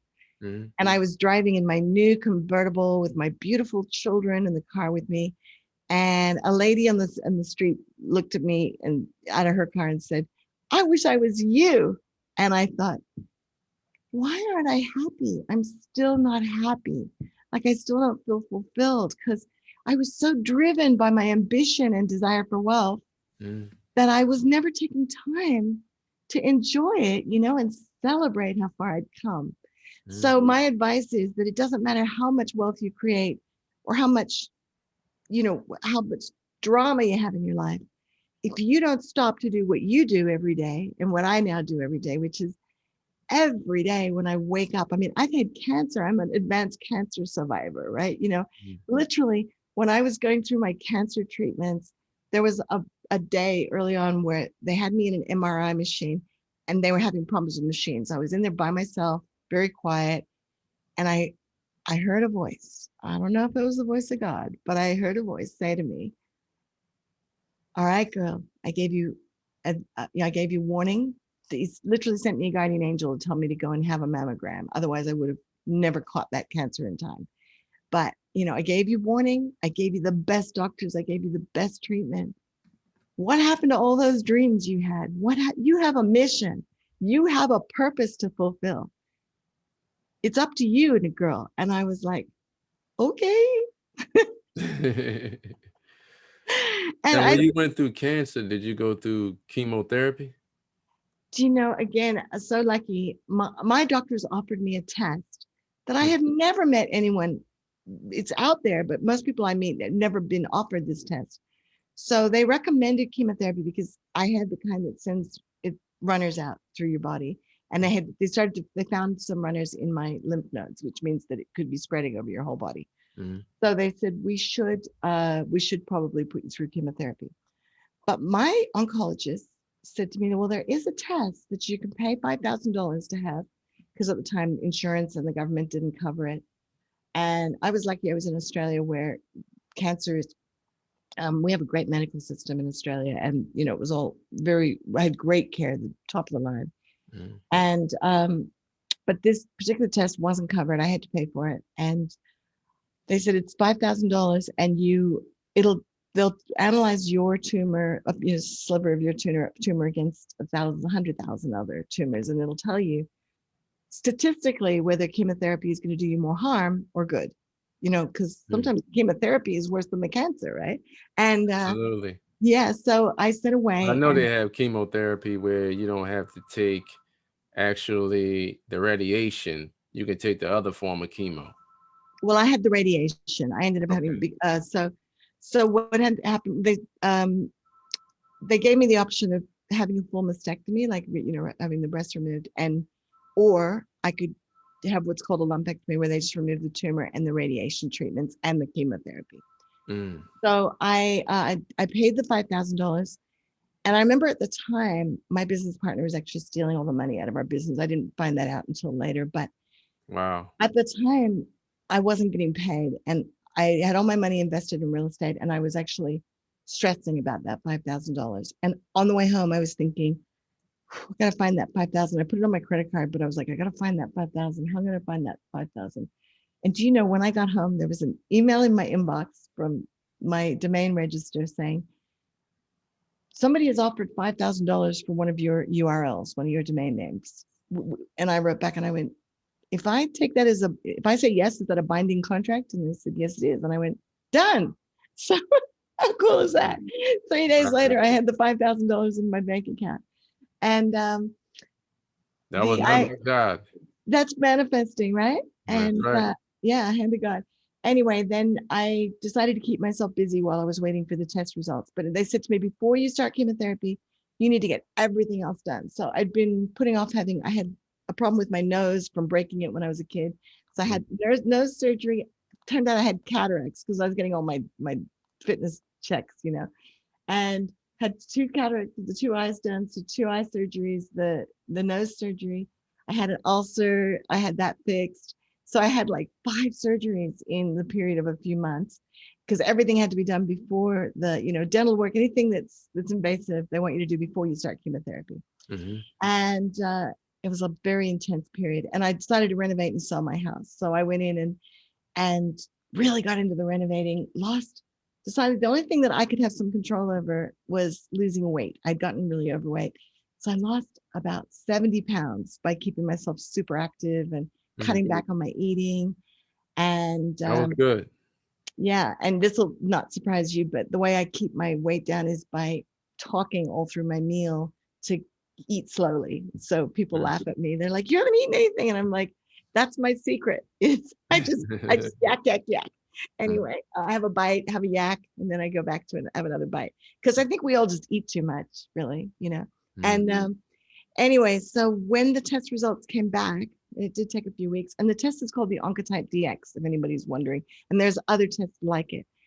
It's only for certain types of cancer, but when the test results came back, I was actually in the wig library looking at the wigs, and my doctor came out and said, you're not going to need wigs. And I went, goodness. She said, yes. As it turns out, the type I had wouldn't have responded to chemotherapy. So Mhm. so the results statistically were just having the radiation, and then I take like estrogen suppressing medication on an ongoing basis just to, help me not get cancer back again. Mhm. But the combination of the post-surgery medication and the radiation was going to be just as effective as having the chemotherapy. Mhm. So, I was just incredibly lucky that they told me about that test, because otherwise I would have gone through all of that chemo and all that poison in your body for no reason. But if they'd have told That me was a that blessing. yeah, another blessing, right? Mhm. But if they told me I needed to have it, I would have had it. I would Mhm. have done whatever I had to do. So, Wow. yeah. Wow. Now, you went through a lot of trials and tribulations, but you overcame those trials and tribulations. And, when it comes to chemotherapy and, when you're dealing with cancer, unfortunately, that is a depressing disease that a lot of individuals across the globe go through. But a lot of people basically, fought the fight, and they basically, persevered through going through that unfortunate tragedy in their lives. Well, Now, there's more and more of us as we get older, as we live longer. And I think it's got to be something like Wi-Fi, mobile phones, something like that, because the rates of cancer are going up so dramatically. We don't, I'm not a medical person, but, or a scientist, but my oncologist told me that it's getting to the point where it's like 1 in 5 women now is going to end up with breast cancer. And mm, it's really shocking. Anyway, but one thing that was, I would say, you were talking about the trials and tribulations. I felt very well supported with when I had cancer. The medical system were brilliant. My friends and family rallied around. Everybody was, my clients were amazing. I worked with motivational speakers. I had a speakers agency. mm, Everybody was so supportive.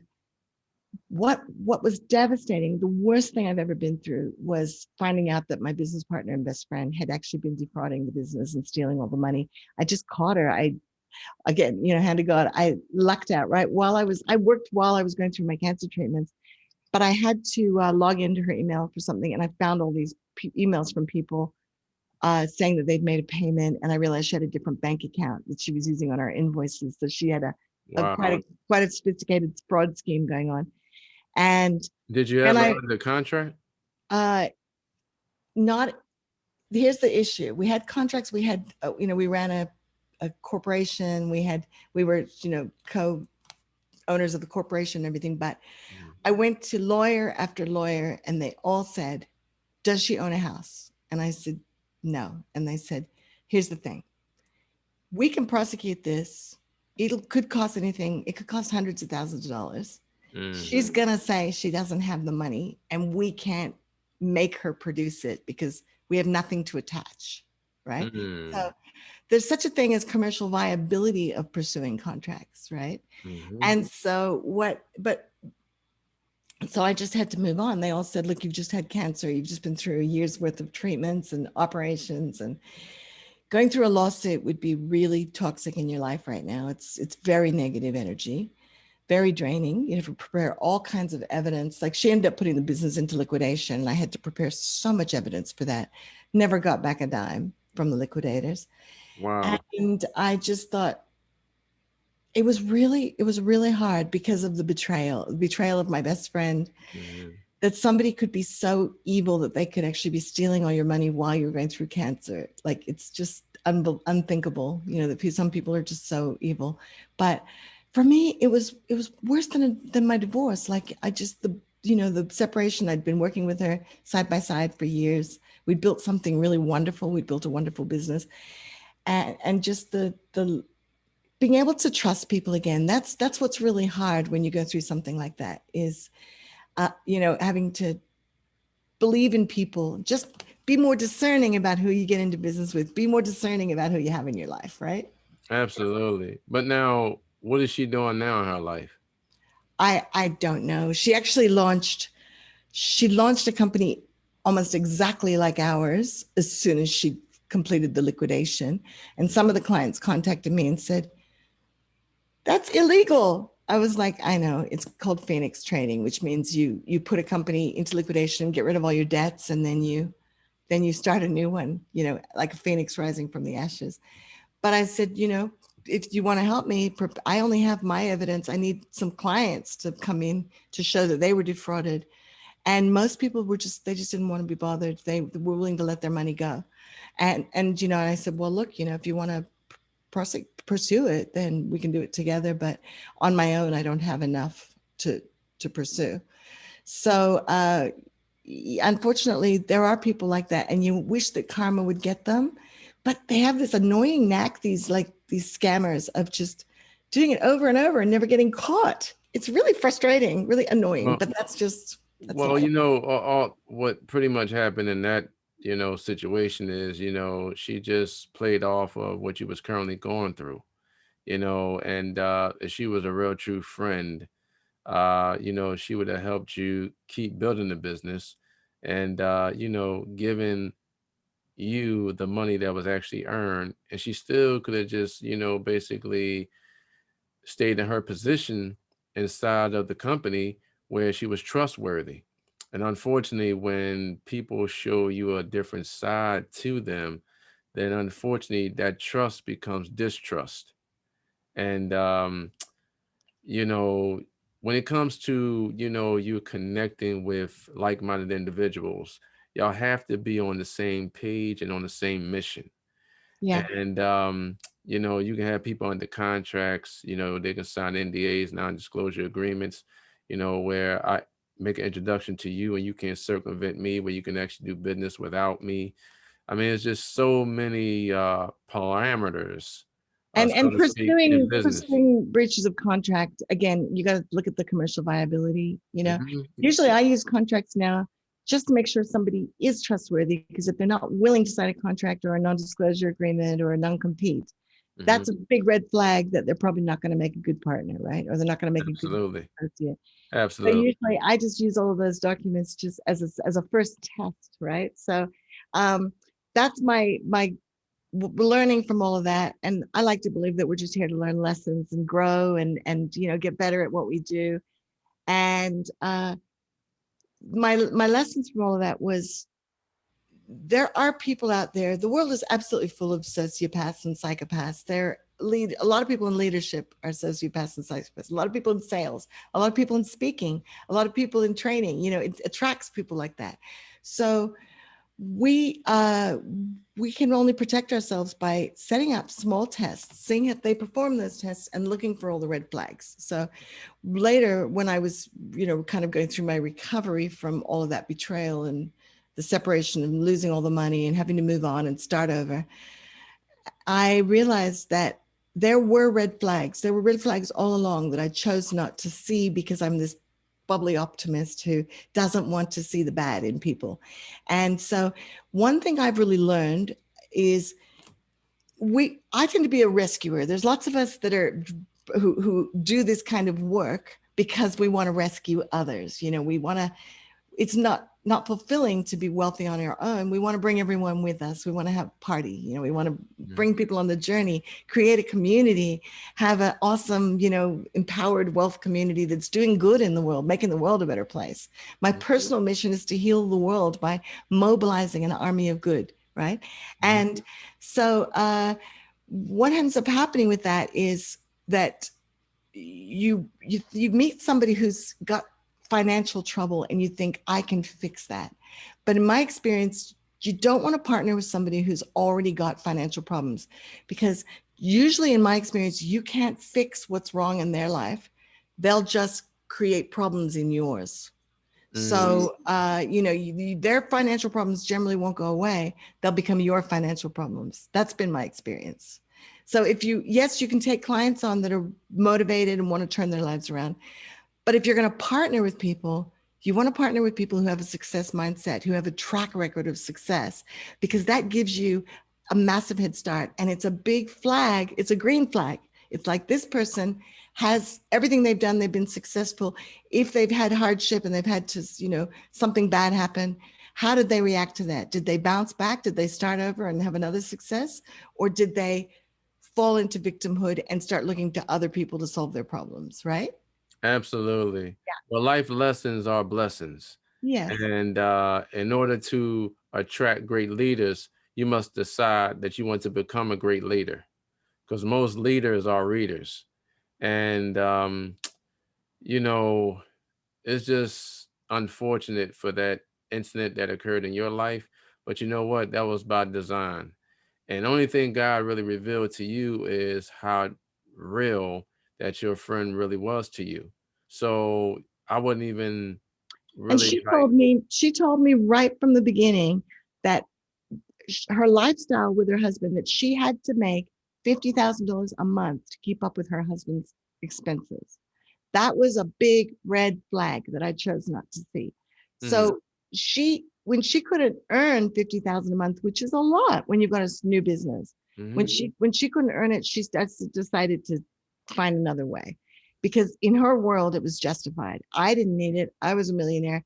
What did it matter if she stole it from me? She probably didn't even see it as stealing, because people will justify they will justify their behavior and try to expect people who are doing the wrong thing by you to accept and apologize and make right. People that are that kind of have that kind of psychopathic behavior, forget it. If you're dealing with narcissists, they're never going to think they did anything wrong. You know, if you're dealing with absolutely, sociopaths, forget it, move on. Don't work with people like that. Get good at picking them. Don't work with them. Don't take them on as clients. Don't have them in your absolutely, life, right? absolutely. You know what? I rebuke negativity. I don't allow negativity to come into my life. So when it comes to negative people, I just, keep them at afar, but you won't be allowed to come into my wealth circle. Cydney, I wrote down some powerful words, 10 being the highest and 1 being the lowest. So you can rate them in your own powerful way. Are you ready? Yep. Accountability, What's the rating? 10 the highest, 1 the lowest. Oh, sorry, 10 the highest. So accountability 10. You got to be accountable for everything you commit to. Perseverance, So it's relative. If you're on the wrong path, persevering is only going to take you further and further away from your goals. So I would say a 5, because it's super important to keep going and have resilience, but it's not, but it's important that you're on the right track to start with. income producing assets, Oh, 10. Those make all the difference in your life. family, For me, this is a 10. Even though I kind of grew up in a dysfunctional household, I have a very loving family. I got the opportunity to um, raise my kids living in a foreign country with my husband at work all the time. So I got to a do-over. I got to raise my kids the way I wish I'd been raised, and super proud of them. And they're my best friends. So can't wait. Love their partners, and can't wait for grandchildren. love, Uh, love 8, I guess, because it's important to love what you do and have love in your life. It's a human need, human fundamental. marriage, Uh, Marriage, I'm probably around a 7 on marriage, because it's not something that you have to have in your life, but it's wonderful if you can find somebody that you can make that long-term commitment with. intellectual property, It's an 8. Important to know if you're in business, very important to understand intellectual property and its value and how to protect it. sales, Sales, sales, 9, worth knowing how to sell, very important, because you're going to be selling to people on every day in every way. building great relationships, Well, I'm a lifetime connector. So once I connect with people, I would have to give that one a 10. I'm one of those rare people that has multiple best friends all over the world, and many of them I've known since I was a child. mhm, value, Uh, Value 7. It's important to provide value, to value yourself, to value what you do, but it's not the be all and end all. You can actually overcome a lack of value by some of those other things we talked about, like perseverance and good old elbow grease and showing up. Branding. Branding is something that I do a lot with my clients. So 9 in a business, because it will make such a difference to your results and your outcomes. Marketing.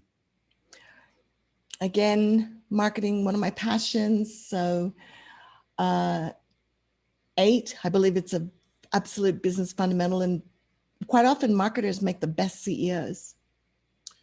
Key performance indicators. Pretty crucial in business. So 8. Health. Again, super high priority, because without it, you get nothing. A 9. Wealth. So wealth is a great word because it encompasses much more than money. Wealth is fulfillment, happiness, health, a balanced life, and money, and money in the bank. So wealth, an 8. Purpose. Purpose is fabulous. It will drive you. It gives you a mission, vision, commitment, reason to continue. So a 7. Leadership. Leadership gives you power in your life. It gives you, connects you with all the other things we've discussed. So leadership,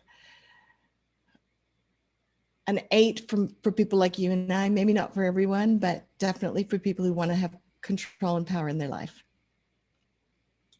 Books. Love books. I've always loved books. Love seeing what they do for people when they write their books and how it transforms their life, how proud and happy it makes them.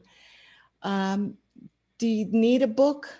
Not necessarily, but it can really make such a huge difference in your life to become an author. So 7. President Joe Biden.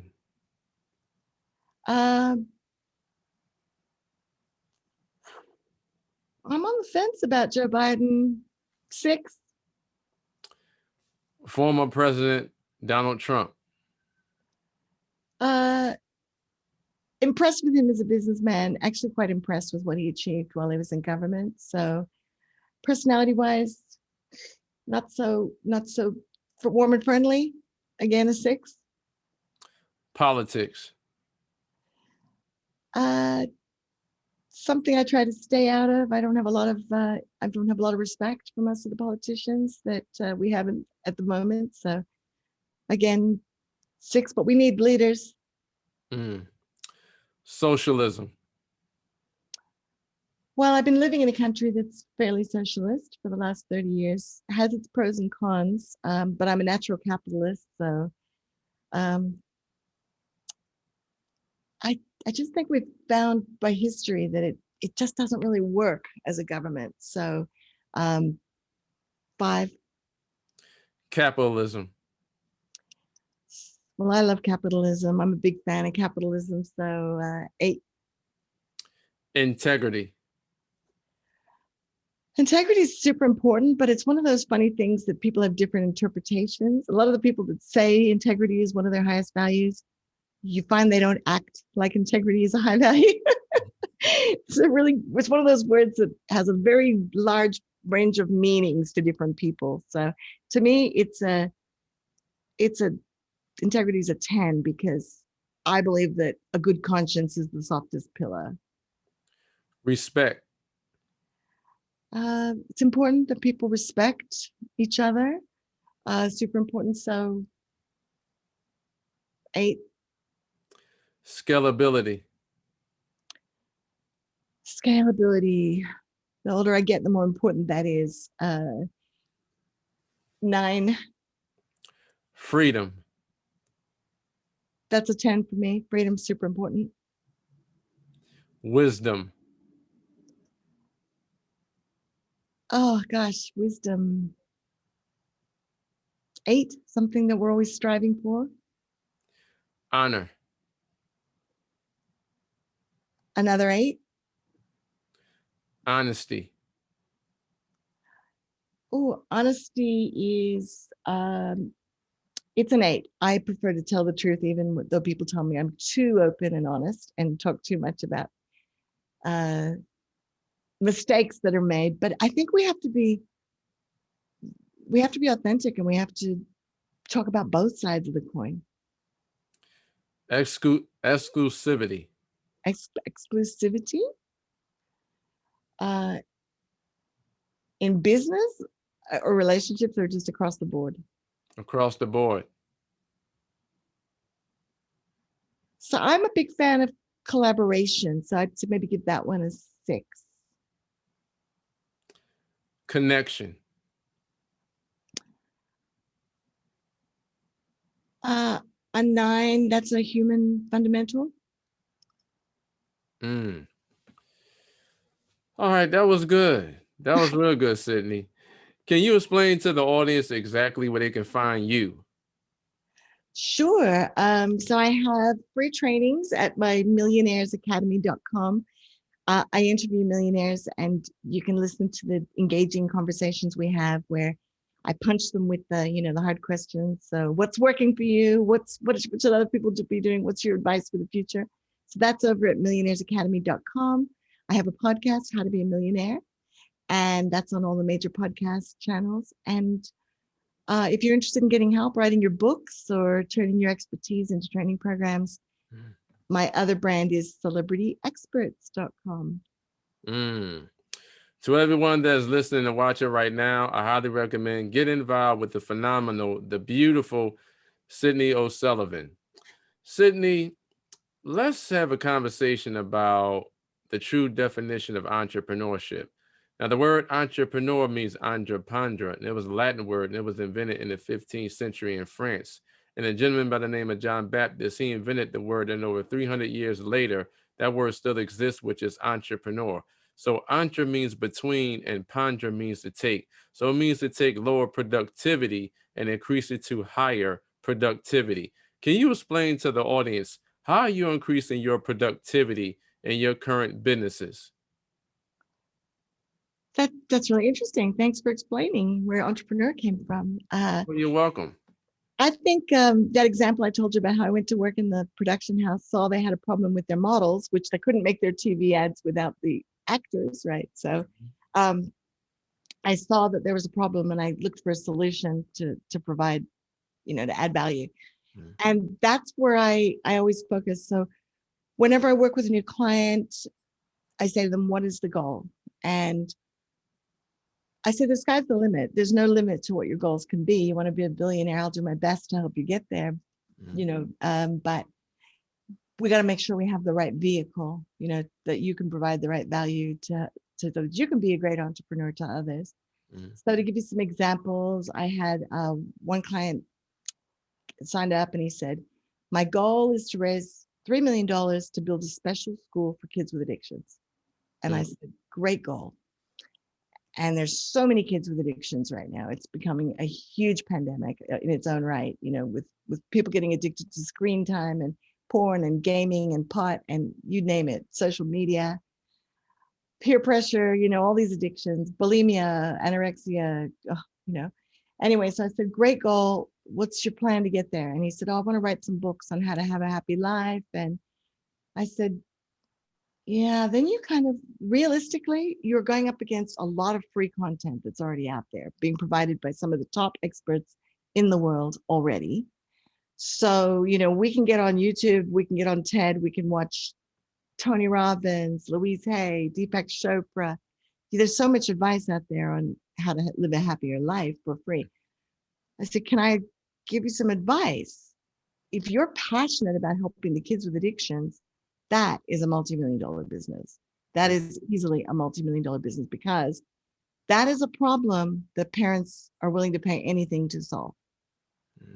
And so why don't we develop programs to help the parents better cope with kids with addictions.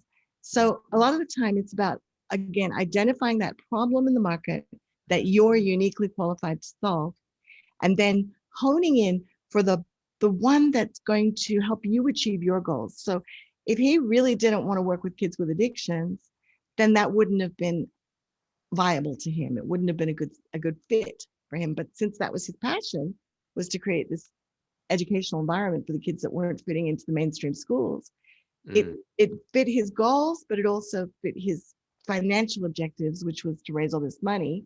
mm. The the market was motivated. There's plenty of rich parents out there that are willing to invest tens of thousands of dollars to fix their kids' addiction problems. So that's an example of how we can be entrepreneurial in our thinking. Mm, that's amazing. And I really appreciate you coming on my show today, because the whole premise of my show is to educate entrepreneurs and business owners on a national and international scale, that they can live the life that they truly desire, but they have to be open to these important principles. So I don't like what I see what's on the news, so I create my own news. Awesome. And congratulations on having such a great show. And thanks so much for having me on as a guest. It's been a pleasure. Always a pleasure when you and I get together, Arthur. Oh, absolutely. Absolutely. Me and you have wonderful dialogues uh, behind the scenes. I'm happy we Cydney. can share some of our life experiences with others, and hopefully people got some ideas from that. Mhm. If you want some grassroots level ideas, grab my How to Be Wealthy Now book. It's full of everyday strategies. How I wrote that book was I wrote to all my friends and I said, give me your ways to create wealth and I'll give you a copy of the book. And then I took everybody's ideas and all of the things that I had employed when I literally started with no money. I bought my first business with no money down. Mm. So it's possible. You can build wealth from nothing. And we're here. Listen to Arthur's show, listen to my show. You'll get lots of ideas, and don't give up on your dreams. Absolutely. Ideas is the real capital of real wealth. So, once you basically have an idea, create your idea, plant the seed, let it water, and over a period of time, by you putting, a level of commitment into your idea, it will flourish. But remember, you have to hang in there. And And whenever obstacles come up, that's just growth. That's just, you're just learning to go to the next level. So when you hit a brick wall, think about it. Just think about, it's just probably an opportunity to have an expansion of your mind. Who do you know who's already solved a problem like this, who could advise you through it? And, open up your thinking, take the blinkers off, because that's when you have your big growth to the next level. absolutely, absolutely.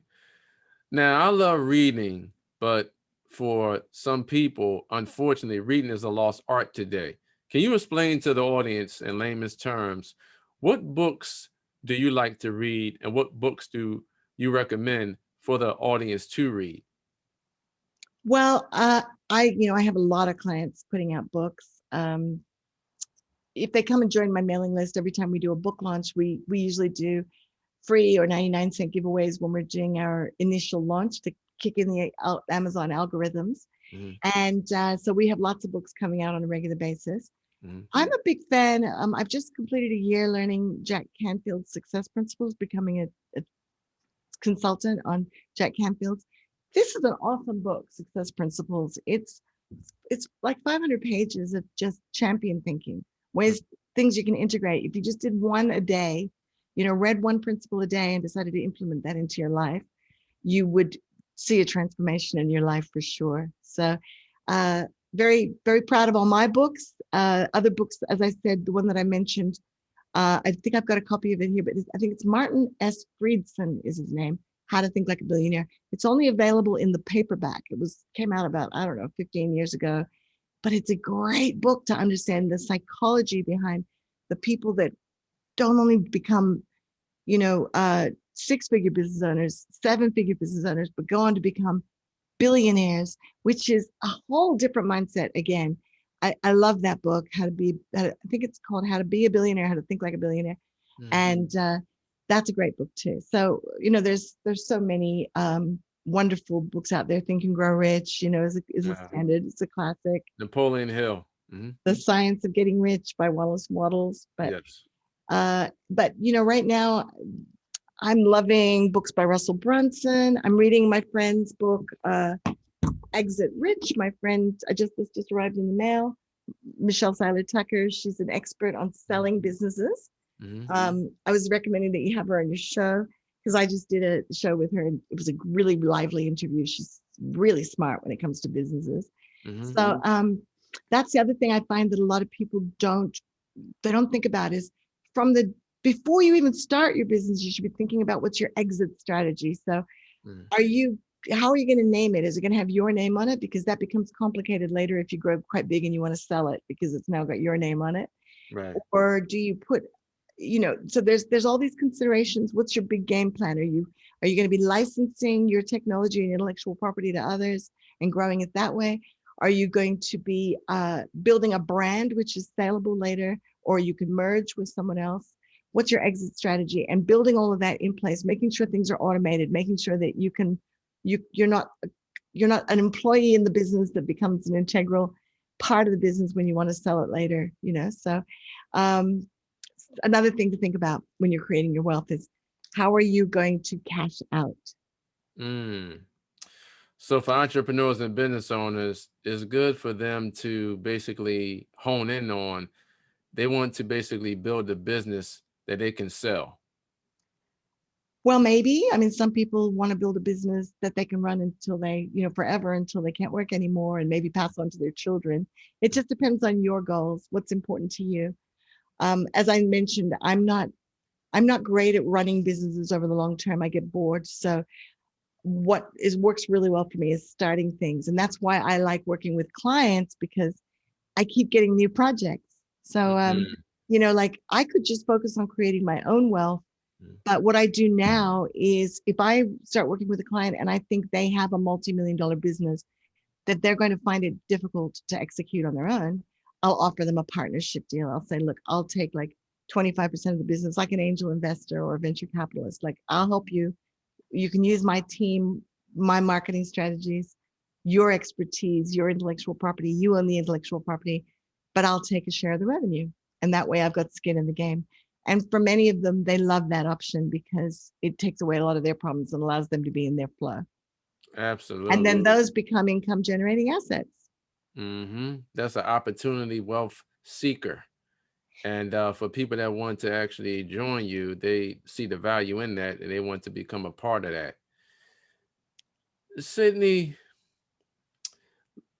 how do you feel about paid media versus organic media?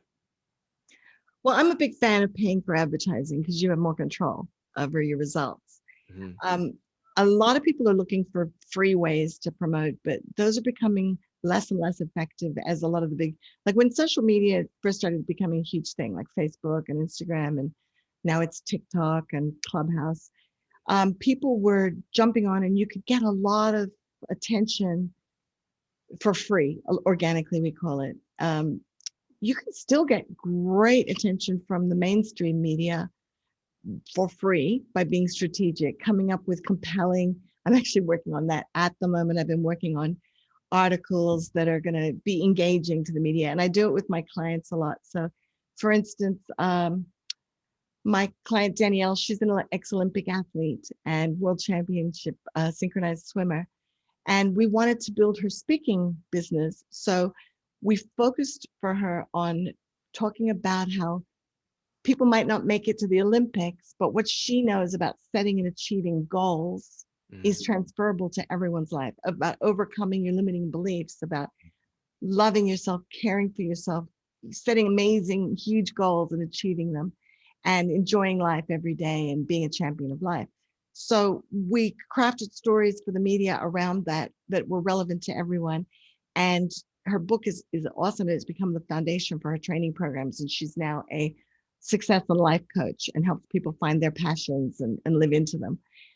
So we do that a lot with our clients. Another one of my clients, she wrote a book about she's a top lawyer, and she wrote about book Freedom from Fear, which I don't think you can see because the light is shining on it. But Vera, she's a barrister. She's one of the top barristers in Australia. And they're the people that represent criminal and litigation cases in court. So in the States, lawyers can represent you in court, but in Australia, they have more the English system. So the barristers wear the wigs and they do the court representation, dealing with the judges and stuff, preparing the court presentations and cases. So she, because of her commitments as a barrister, she's actually not allowed to have a side hustle. She's not allowed to get out and earn money as a business coach or whatever. She's very, very high up in her field, and there's a lot of limitations about what you can do when you're on the bar as a barrister.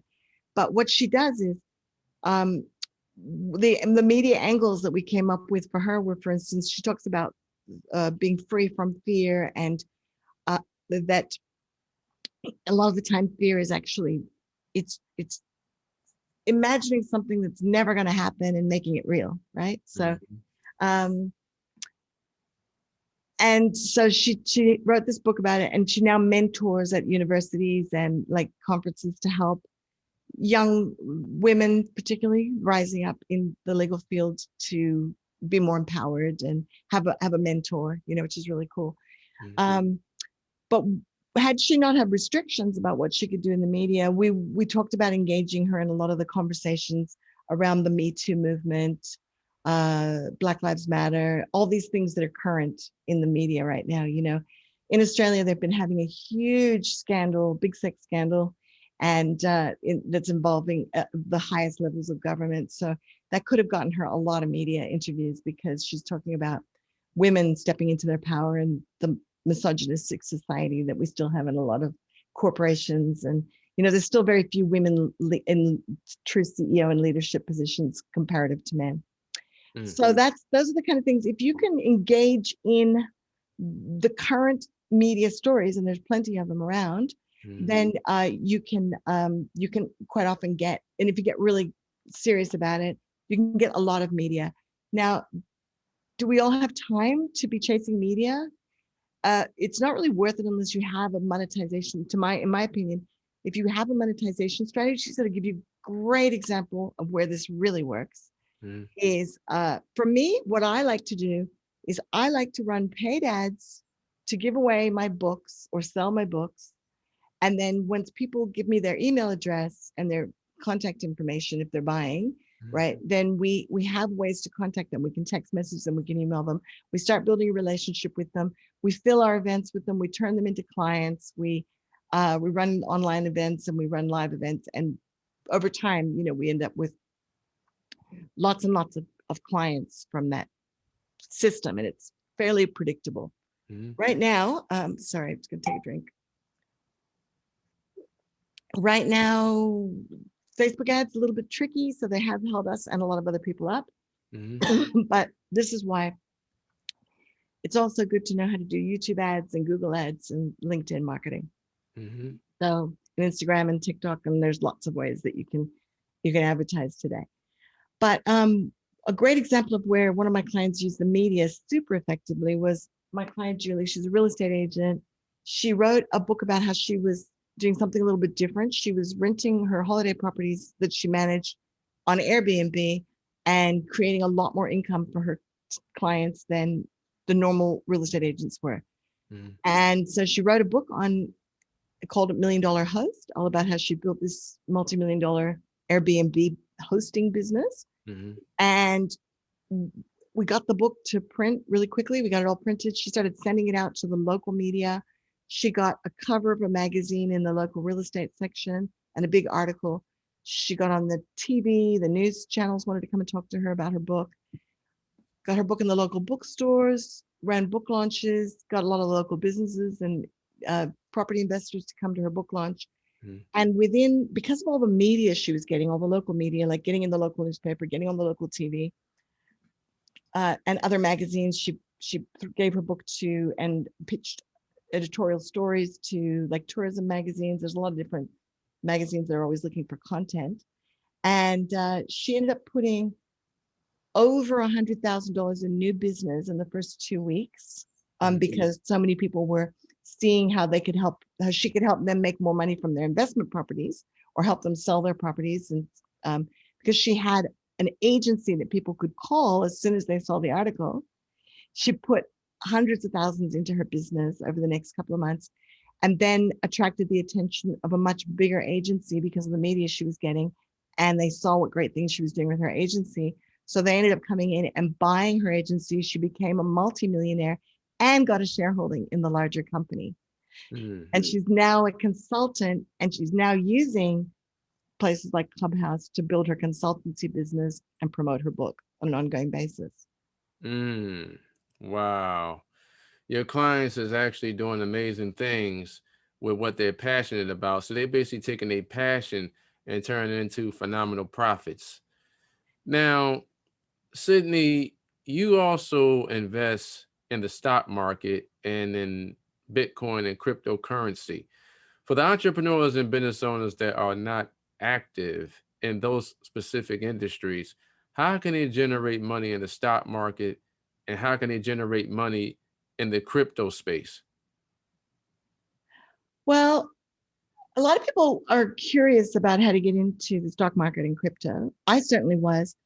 I got into stock market trading because a friend of mine said, "You're really good at buying and selling things, like seeing the value in something that's undervalued that could have value added to it. So I think you'd really like the stock market." So I started teaching myself, and there's plenty of training courses online now. When I started teaching myself, there weren't very many trading platforms. Now there's all these great trading platforms with amazing tools and trainings. I would find a really good training program. And personally, if I was starting out in the stock market, I would learn how to trade options. I would recommend to people that they learn how to do some sophisticated options trading strategies, because the US options market is fantastic for trading. You can take, with a small amount of money, you can invest in a large amount of shares, because you're only putting down a fraction of the share price to reserve the option to buy or sell the share at a later date. You can buy them for the long term. And to be transparent, I haven't done this for a while because I've been really focused on my business and growing my business. I found that if I try to do too many things at once, I don't do any of them as well as I should. So when I lost all that money in 2007, 2008, I had a multi-million-dollar property portfolio, a multi-million-dollar share portfolio, and I was trying to launch this information marketing and consulting business. And I stopped looking after my real estate portfolio as well as I should. And it really cost me. It cost me, that real estate portfolio would be worth at least $100 million now if I could have hung on to it. It was good real estate. So my experience has been, for me, I need to stay focused and do one thing well and not try and do a lot of things, and like I'd say Warren Buffett would agree. He likes to invest in companies that he understands their model. He can see how he can grow their value. And he stays away from things that he doesn't understand. He's not a speculative investor. He's a fundamentals investor. So get to know your personality. I have a fun thing. I was going to put one of my first books that I never did, which was, you can get to know your investment personality from, for instance, how you shop or what's in your closet. Like if you love bargains, then maybe you'd be a really good long-term options trader, where you can buy something you think is a low price now, but will grow in value over time. Or you think it's overpriced and will go down in value over time, because with options, you can go long or short on the market. So you can make money when the market's going up, and you can make money when it's going down. And that So to you me, did a lot of day trading? no, I was more of a long-term investor. So an example, for instance, was sitting in my son's room, looked around his room, and I saw that he had an Apple monitor. He had 2 Mac computers, one the school had given him, one that he had before. He had an iPhone. I thought, wow, an iPad. I was like, wow, kids are really into Macs. Maybe it's a good investment to invest in Apple, because I understood that Apple was a growing company with a strong market and loyalty, customer loyalty. So at the time, Apple was trading for like a couple $100 a share. I said to my son, "Hey, you've got $5,000 in a bank account I set up for you. Why don't you buy some Apple shares?" But I realized he wasn't going to be able to buy that many shares with $5,000 when the shares were like $200. So I looked at options, and we could lock in an option to buy Apple at like $40. Mm. when and we can keep that option for like up to 3 years at the time. So I decided, he said, no, mom, trading's your thing. I'm not going to do it. So I went home and I went into my options trading account and I bought about $10,000 worth of Apple's options, Mm-hmm. call options, meaning that I could buy the shares if they went up in value for today's price, the price that I'd locked in, which we'll say was 200, right? It actually went up to about $700 in the time that I owned the shares. So for $40, I secured the opportunity to make $500 profit per share. Mm. So what I love about options is you can only lose the premium. That's the money that you put in to rent the option, right? Mm-hmm. So you can only lose that, invest that deposit. So you have a limited liability. Whereas with shares, you can lose a lot more, because if you're putting in like 200 and the share goes down 100, now you've lost $100, right? Mm-hmm. So, and you can also insure your positions. When you learn some sophisticated trading strategies, you can take a kind of an each way bet. So you can take a lower priced option that will ensure that if the stock falls instead of going up, you've kind of minimized your loss. But this is far too complicated of a training session for this. Oh, I like this. Forum. I like this. Keep it going. I like it. And anyway, so I would say learn options. I think options are fantastic. And right now there's some amazing opportunities, because the stock market has been going up for ridiculously long time, way past where I thought it would fundamentally. There's probably opportunities now with volatility in the market, with everything that's happening in the economy, that you could make money on shares going down and you can make money on shares going up. Now you can learn to do this with crypto as well. Mm. And you can actually train bots these days to trade for you. I personally don't like bot trading because I believe that the markets are highly manipulated. You have to understand that there are people with millions and millions of dollars, quite often other people's money. You know, there's people that have investment funds, people that have hedge funds with retirement funds that can move the market significantly by having their own robotic trades that are like dropping the share price dramatically to punch out everybody's automated stop levels, right? Right. So that's why I, rather than day trade, which means sitting in front of the computer and taking stressful trades, for me, it's like I did get into day trading for a little bit. I was trading gold on the CFD market. Mm-hmm. I would sit for hours and I could make $1,000. I would make a $1 million leverage trade and pull in $1,000 really quickly. Like, you know, I might wait 2 hours for the right signals and then quickly make $1,000, $2,000. But then what I found was I started to develop a gambler's behavior. I started to like want to watch the market all the time and see signs that weren't really there. So then I was quickly losing the money that I was making. So, you know, you have to have a gambler's personality and be comfortable with that to be able to do those kind of crazy, you know, day trading where you're in and out and in and out and in and out. I Mm-hmm. personally am a much longer term thinker.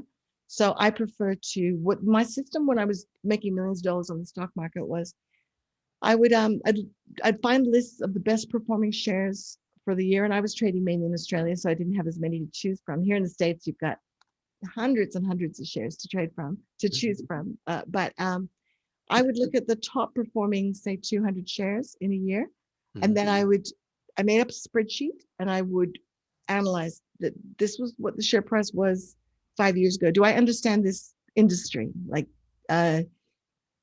one great trade was it was a company making poker machines, gambling machines, Aristocrat, Australian company. Mm-hmm. I believed that there was a lot of, they changed the legislation and a lot more venues were allowed to put the machines into their, you know, clubs and um, pubs and bars and stuff could now put poker machines in. So I could see there was a fundamental shift in the market, which meant more demand and, you know, more supply. So what I did was I took my entire pool of money, I split it into like 10% lots. So I took like $100,000 and invested 10,000 across a variety of shares, 10 shares. And in order to choose those shares, I looked at how they performed 2 years ago, what had been their growth over the last 2 to 5 years. What could I realistically predict their growth to be given the environment stayed much the same, based on their industry and their value to the public. And then I actually removed the top performing ones from my list because I thought maybe they've had their growth and they're a bit risky. So, maybe they won't continue to grow at that rate. And then I put in other factors on my spreadsheet, like did they give income? Like, I forget what it's called now, but like some shares give you share of profits, as a shareholder and stuff. So anyway, so I put those in, franking credits and stuff. There were these different things that some shares are actually give you extra income. So that went to the total return I could get on those shares. And what I found was I did that for about 3 years, and I would, keep an eye on my stocks. You have to keep quite good records of all of your profits that you make and what you bought them for, what you sell them for, because you have to pay tax on all that. You have to report all of that earning. So there was a lot of paperwork involved. But what I found was that there was generally 2 or 3 out of the 10 that performed really, really well. And those were the ones that were my big wins. So that's how I would, and to get into the stock market or crypto today, it's just about finding a good, reliable trading platform, one that isn't likely to get hacked, because that's a big problem now with all the cyber hackers. Some big ones for crypto are like Coinbase is a good one. And you have to do your own research. TradingView, Toro is another one. They're big brokerages, where you can do your trading. Robinhood was growing super fast until they had that scandal recently where they couldn't pay out all the people that were trying to get out of GameStop. You probably heard that on the news. Wow. People who were trying to cash out on their GameStop, they stopped trading on it. So it was a big in the news for a bit. And I think they're being sued, class action lawsuit. How you feel about penny stocks? Well, it's a whole other world. It's not my expertise, but I do know people that have done very, very well. At one point, I invested in, my brother wanted to do a penny stock listing. He had a company that was getting 1 million hits a month. It was a website. He was getting 1 million hits a month, and I invested. And the idea was we were going to offer penny stocks to all the users, like, buy a share for $1. And, you can get 1 million users to buy, or, a percentage, half of 1 million users to buy a share. You've raised some capital, to keep the business going. But it didn't happen. His business partners stole the business, lost my money. So I never really got into the penny stock market. It's a whole other industry. It's a whole other learning curve, not my expertise. So for example, if you had to start all over again, and let's say you had $1,000 and you wanted to invest in the stock market, what would Cydney O'Sullivan do today to get into the game of the stock market just with $1,000? Well, as I said, I think I would probably get up to date on options, get on a good options trading platform, and because you can make some good returns on options with fairly low risk. $1,000 is not a lot to get started trading. As I said, I started with 100,000 and turned it into millions very quickly. But with 1,000, you don't have a lot of option. But now in crypto, you could put $1,000 into something like Ethereum, which recently went up like 10 times what it was a few months ago. It's come back again. Crypto is speculative. It's risky, but I invest in crypto because I've traveled in South America. There are countries in South America that need it as a currency because their own currencies are too unstable. And I believe that it is a genuine solution to a world problem, which is that not all countries have reliable currencies. And there's an awful lot of industries where people want to move black money. That's a reality. There's a lot of industries where people want to be able to trade out of the government eye. So there's a fundamental demand for Bitcoin, which is the biggest cryptocurrency. It's the beginning of the whole altcoin market. So I invest in Bitcoin because it's a bit more stable. A lot of the big institutions are now investing in Bitcoin. There's a trading exchange, the Backed Exchange, which is regulated by the SEC. So it's becoming more and more mainstream. It's just still very volatile. So recently, Elon Musk made some positive, remarks and started saying he was going to take Bitcoin for Tesla. Rapidly, Bitcoin went from 30,000 to 60,000 on the market in a few weeks.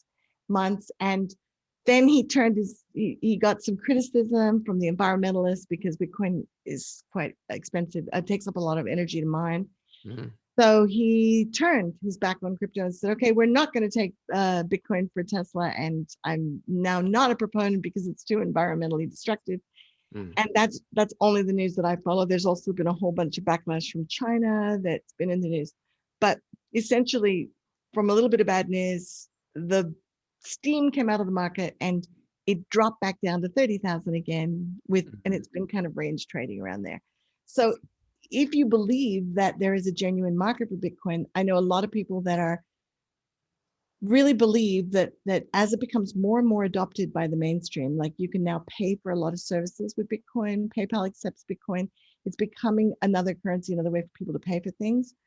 So over time, it's conceivable that if you make a moderate investment, say like if the $1,000 was not all the money you had in the world, right? It was just part of your investment portfolio. You could put that into something like an altcoin and you could actually see a 10 to 20 times return within the year. It's possible. Wow.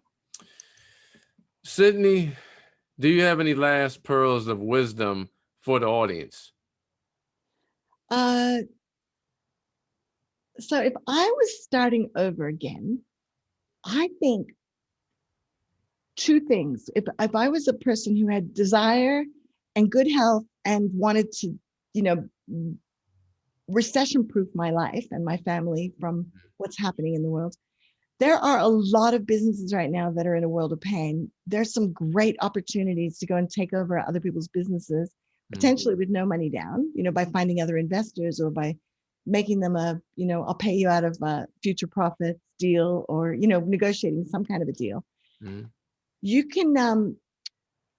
can do great deals on property at the moment. You can do great deals on businesses. If you take over somebody's lease, they would probably let you have the business for free in a lot of situations right now. So be going around looking for these opportunities, talking to people, say, do you know anybody who needs help with the business? You could even go in and help them run their business for a shareholding or for a share of the revenues.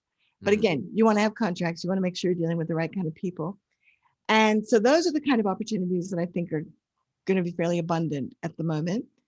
And then, but you need to know what you're doing. Don't tie yourself into a lease if and a rent and a commitment if you don't know how to run businesses or grow businesses. Having said that, I did not know how to run restaurants when I bought my first restaurant, but I quickly learned. So if you're committed and you refuse to quit, you'll find ways. And you talk to your customers and they want you to succeed. People generally do want you to succeed. Have good mentors around you. That's one opportunity that I see right now. And the other one, which I'm working with because a lot of the people I work with already have businesses, they already have expertise. The other opportunity is take that online, create online training programs, learn how to market, have high level upsells, like be thinking about how you can offer more and more value, solve bigger and bigger problems for people. Those are other opportunities. This is where I'm seeing a lot of my network have made more money in the last year than they ever made in their businesses with less overheads because they moved online so effectively.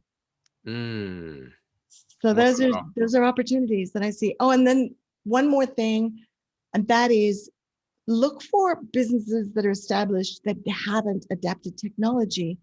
If you can help them solve that problem, if you can add a technology that transforms their business, that can also be $1 million business opportunity.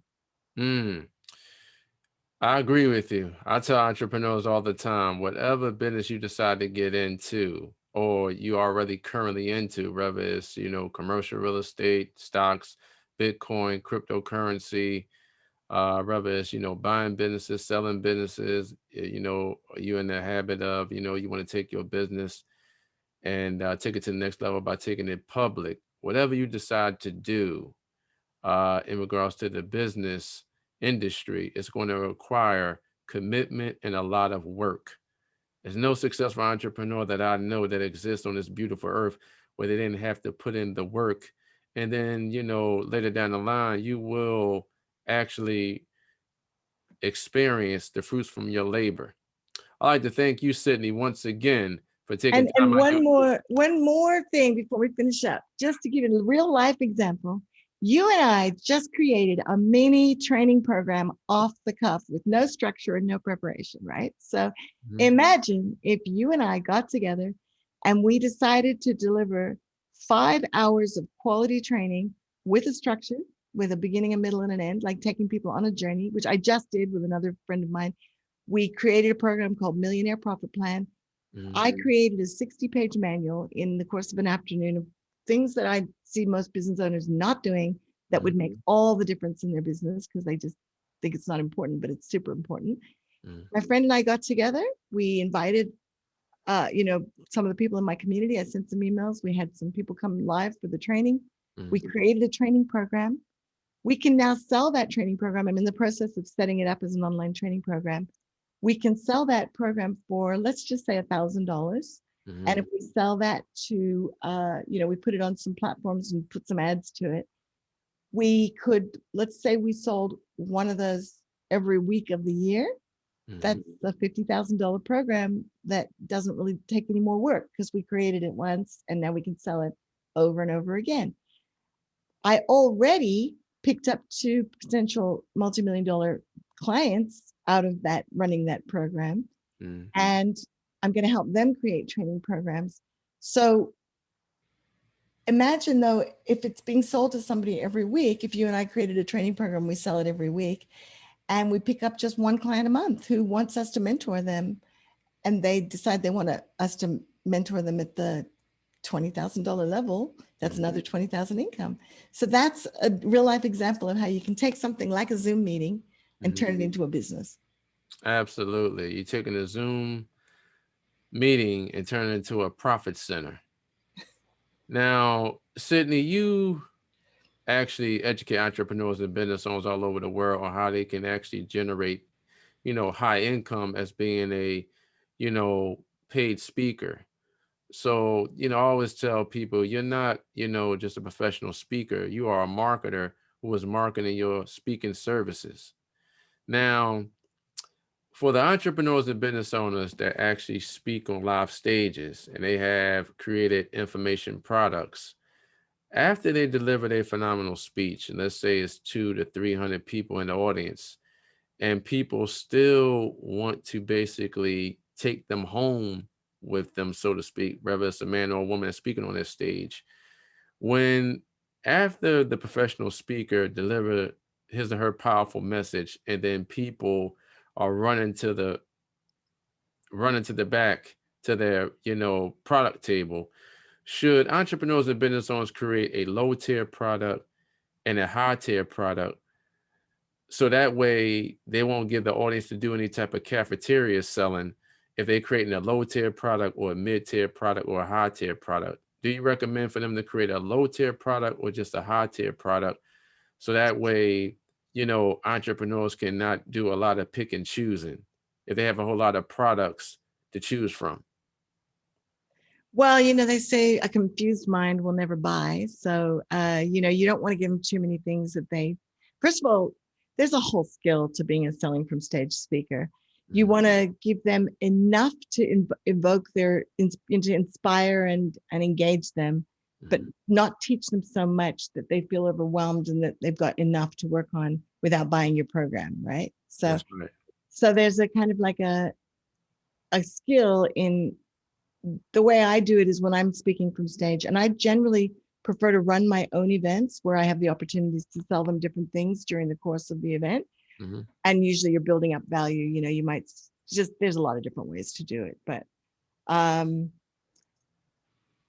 it's all about your developing your sales funnels. What's the journey you want to take people on. So you can either come top down, which is you position yourself at the highest level. You only speak at high quality VIP events. So for instance, if I wanted to only sell myself for, time with me at $100,000 plus, plus revenue share, then I would put on VIP events at high quality venues like golf clubs and beautiful hotels, boutique hotels, or whatever. Invite high caliber people to come together for the masterminding experience. Mhm.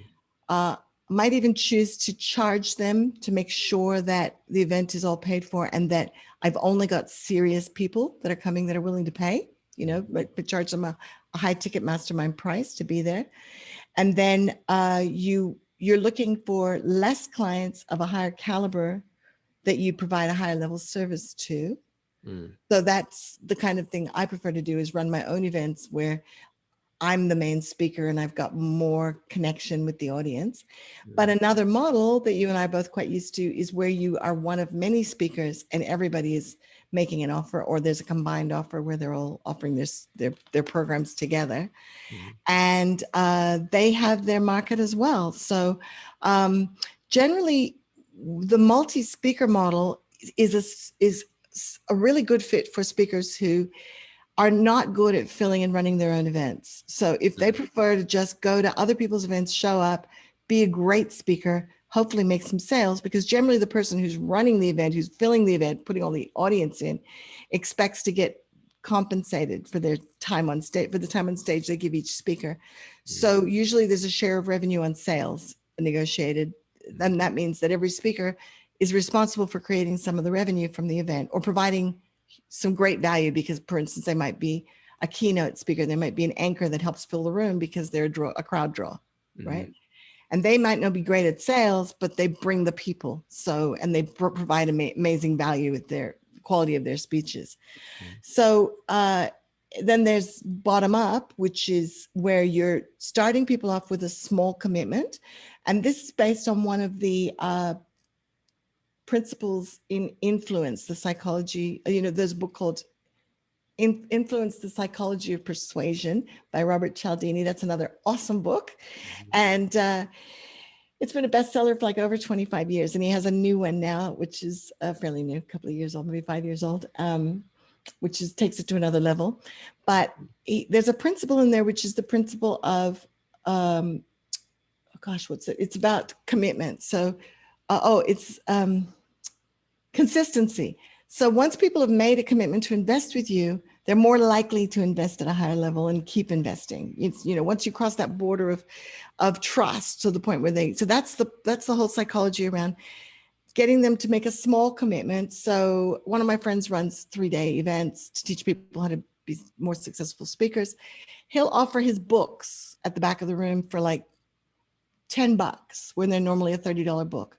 He'll say, like, right now in this break, you can buy as many of my books as you want for $10 each.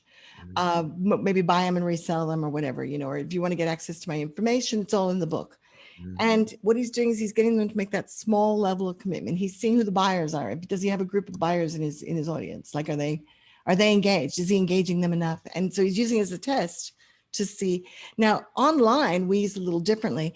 We do these low price offers generally to pay for our advertising, to make our offers self-liquidating. So generally when we're offering our books for like $7.95 just for the shipping, you pay for the shipping, we'll send you the book, or $7 for my free ebook.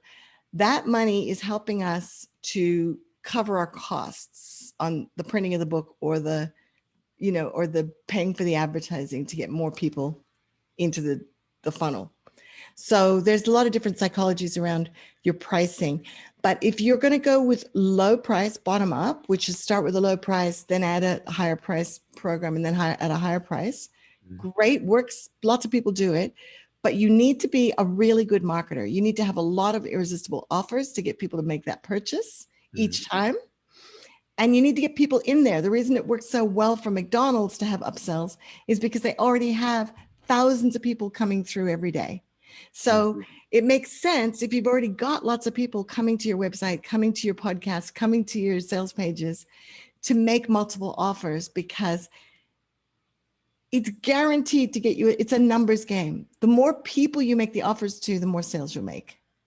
Absolutely. Absolutely. And the speaking industry is a $780 billion industry. It's been huge. And unfortunately, with the COVID, that affected a lot of entrepreneurs and business owners. But virtual live events are actually taking over. And I highly recommend getting involved with the phenomenal virtual events.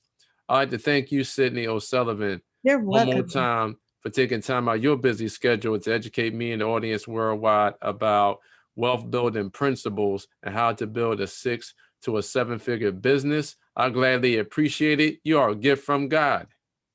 Thank you, Arthur. Looking forward to a lifetime of good times and friendship. And right back at you. You are a gift from God. Oh, thank you. Thank you. And I got to get you back on the program so we can get more in depth about these wealth building principles.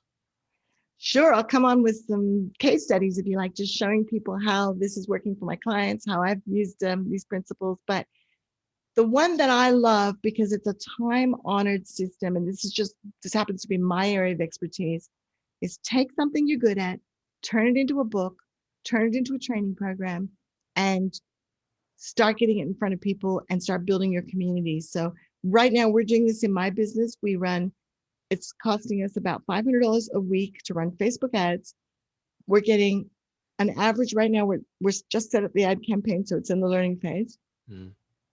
From that, we're getting it's costing us $10 a lead right now to get people to take my free book. So about 10 people a day are taking the book, and then they go into my community and my email sequence. A percentage of them, I think about 30%, are coming over and joining the Facebook group. They're becoming part of our community. I'm engaging with them in chat, getting to know them. I'm running online trainings, and a percentage will become clients. It's mathematics, right? And it's about Absolutely. you continue to add value, build relationship, add value, build relationship. So this is what I'm encouraging all my clients to do: is write the book, because that establishes your expertise. It helps you organize your information. Mm. Get the book out to the public, either for free or for a low cost, just to get people in, and then offer them a companion training program, because most people are not going to read the book. They're probably going to skim it. They may, but they'll watch a video series, or they may listen to an audio. So Mm. get them into some kind of a companion training program, do that immediate upsell, encourage them to engage with you on another level, and keep making offers, and eventually you'll be successful. That's my philosophy. If you keep at it. Absolutely. Absolutely. And to everyone that is listening and watching right now, get involved with the beautiful, the remarkable Cydney O'Sullivan. You had the passion that came through her voice on my show today. She broke down layman's terms about how to develop a culture. She broke down layman's terms about how you can actually generate income by getting into the stock market, the real estate market, or the crypto market. And she also broke down layman's terms about building long-term relationships.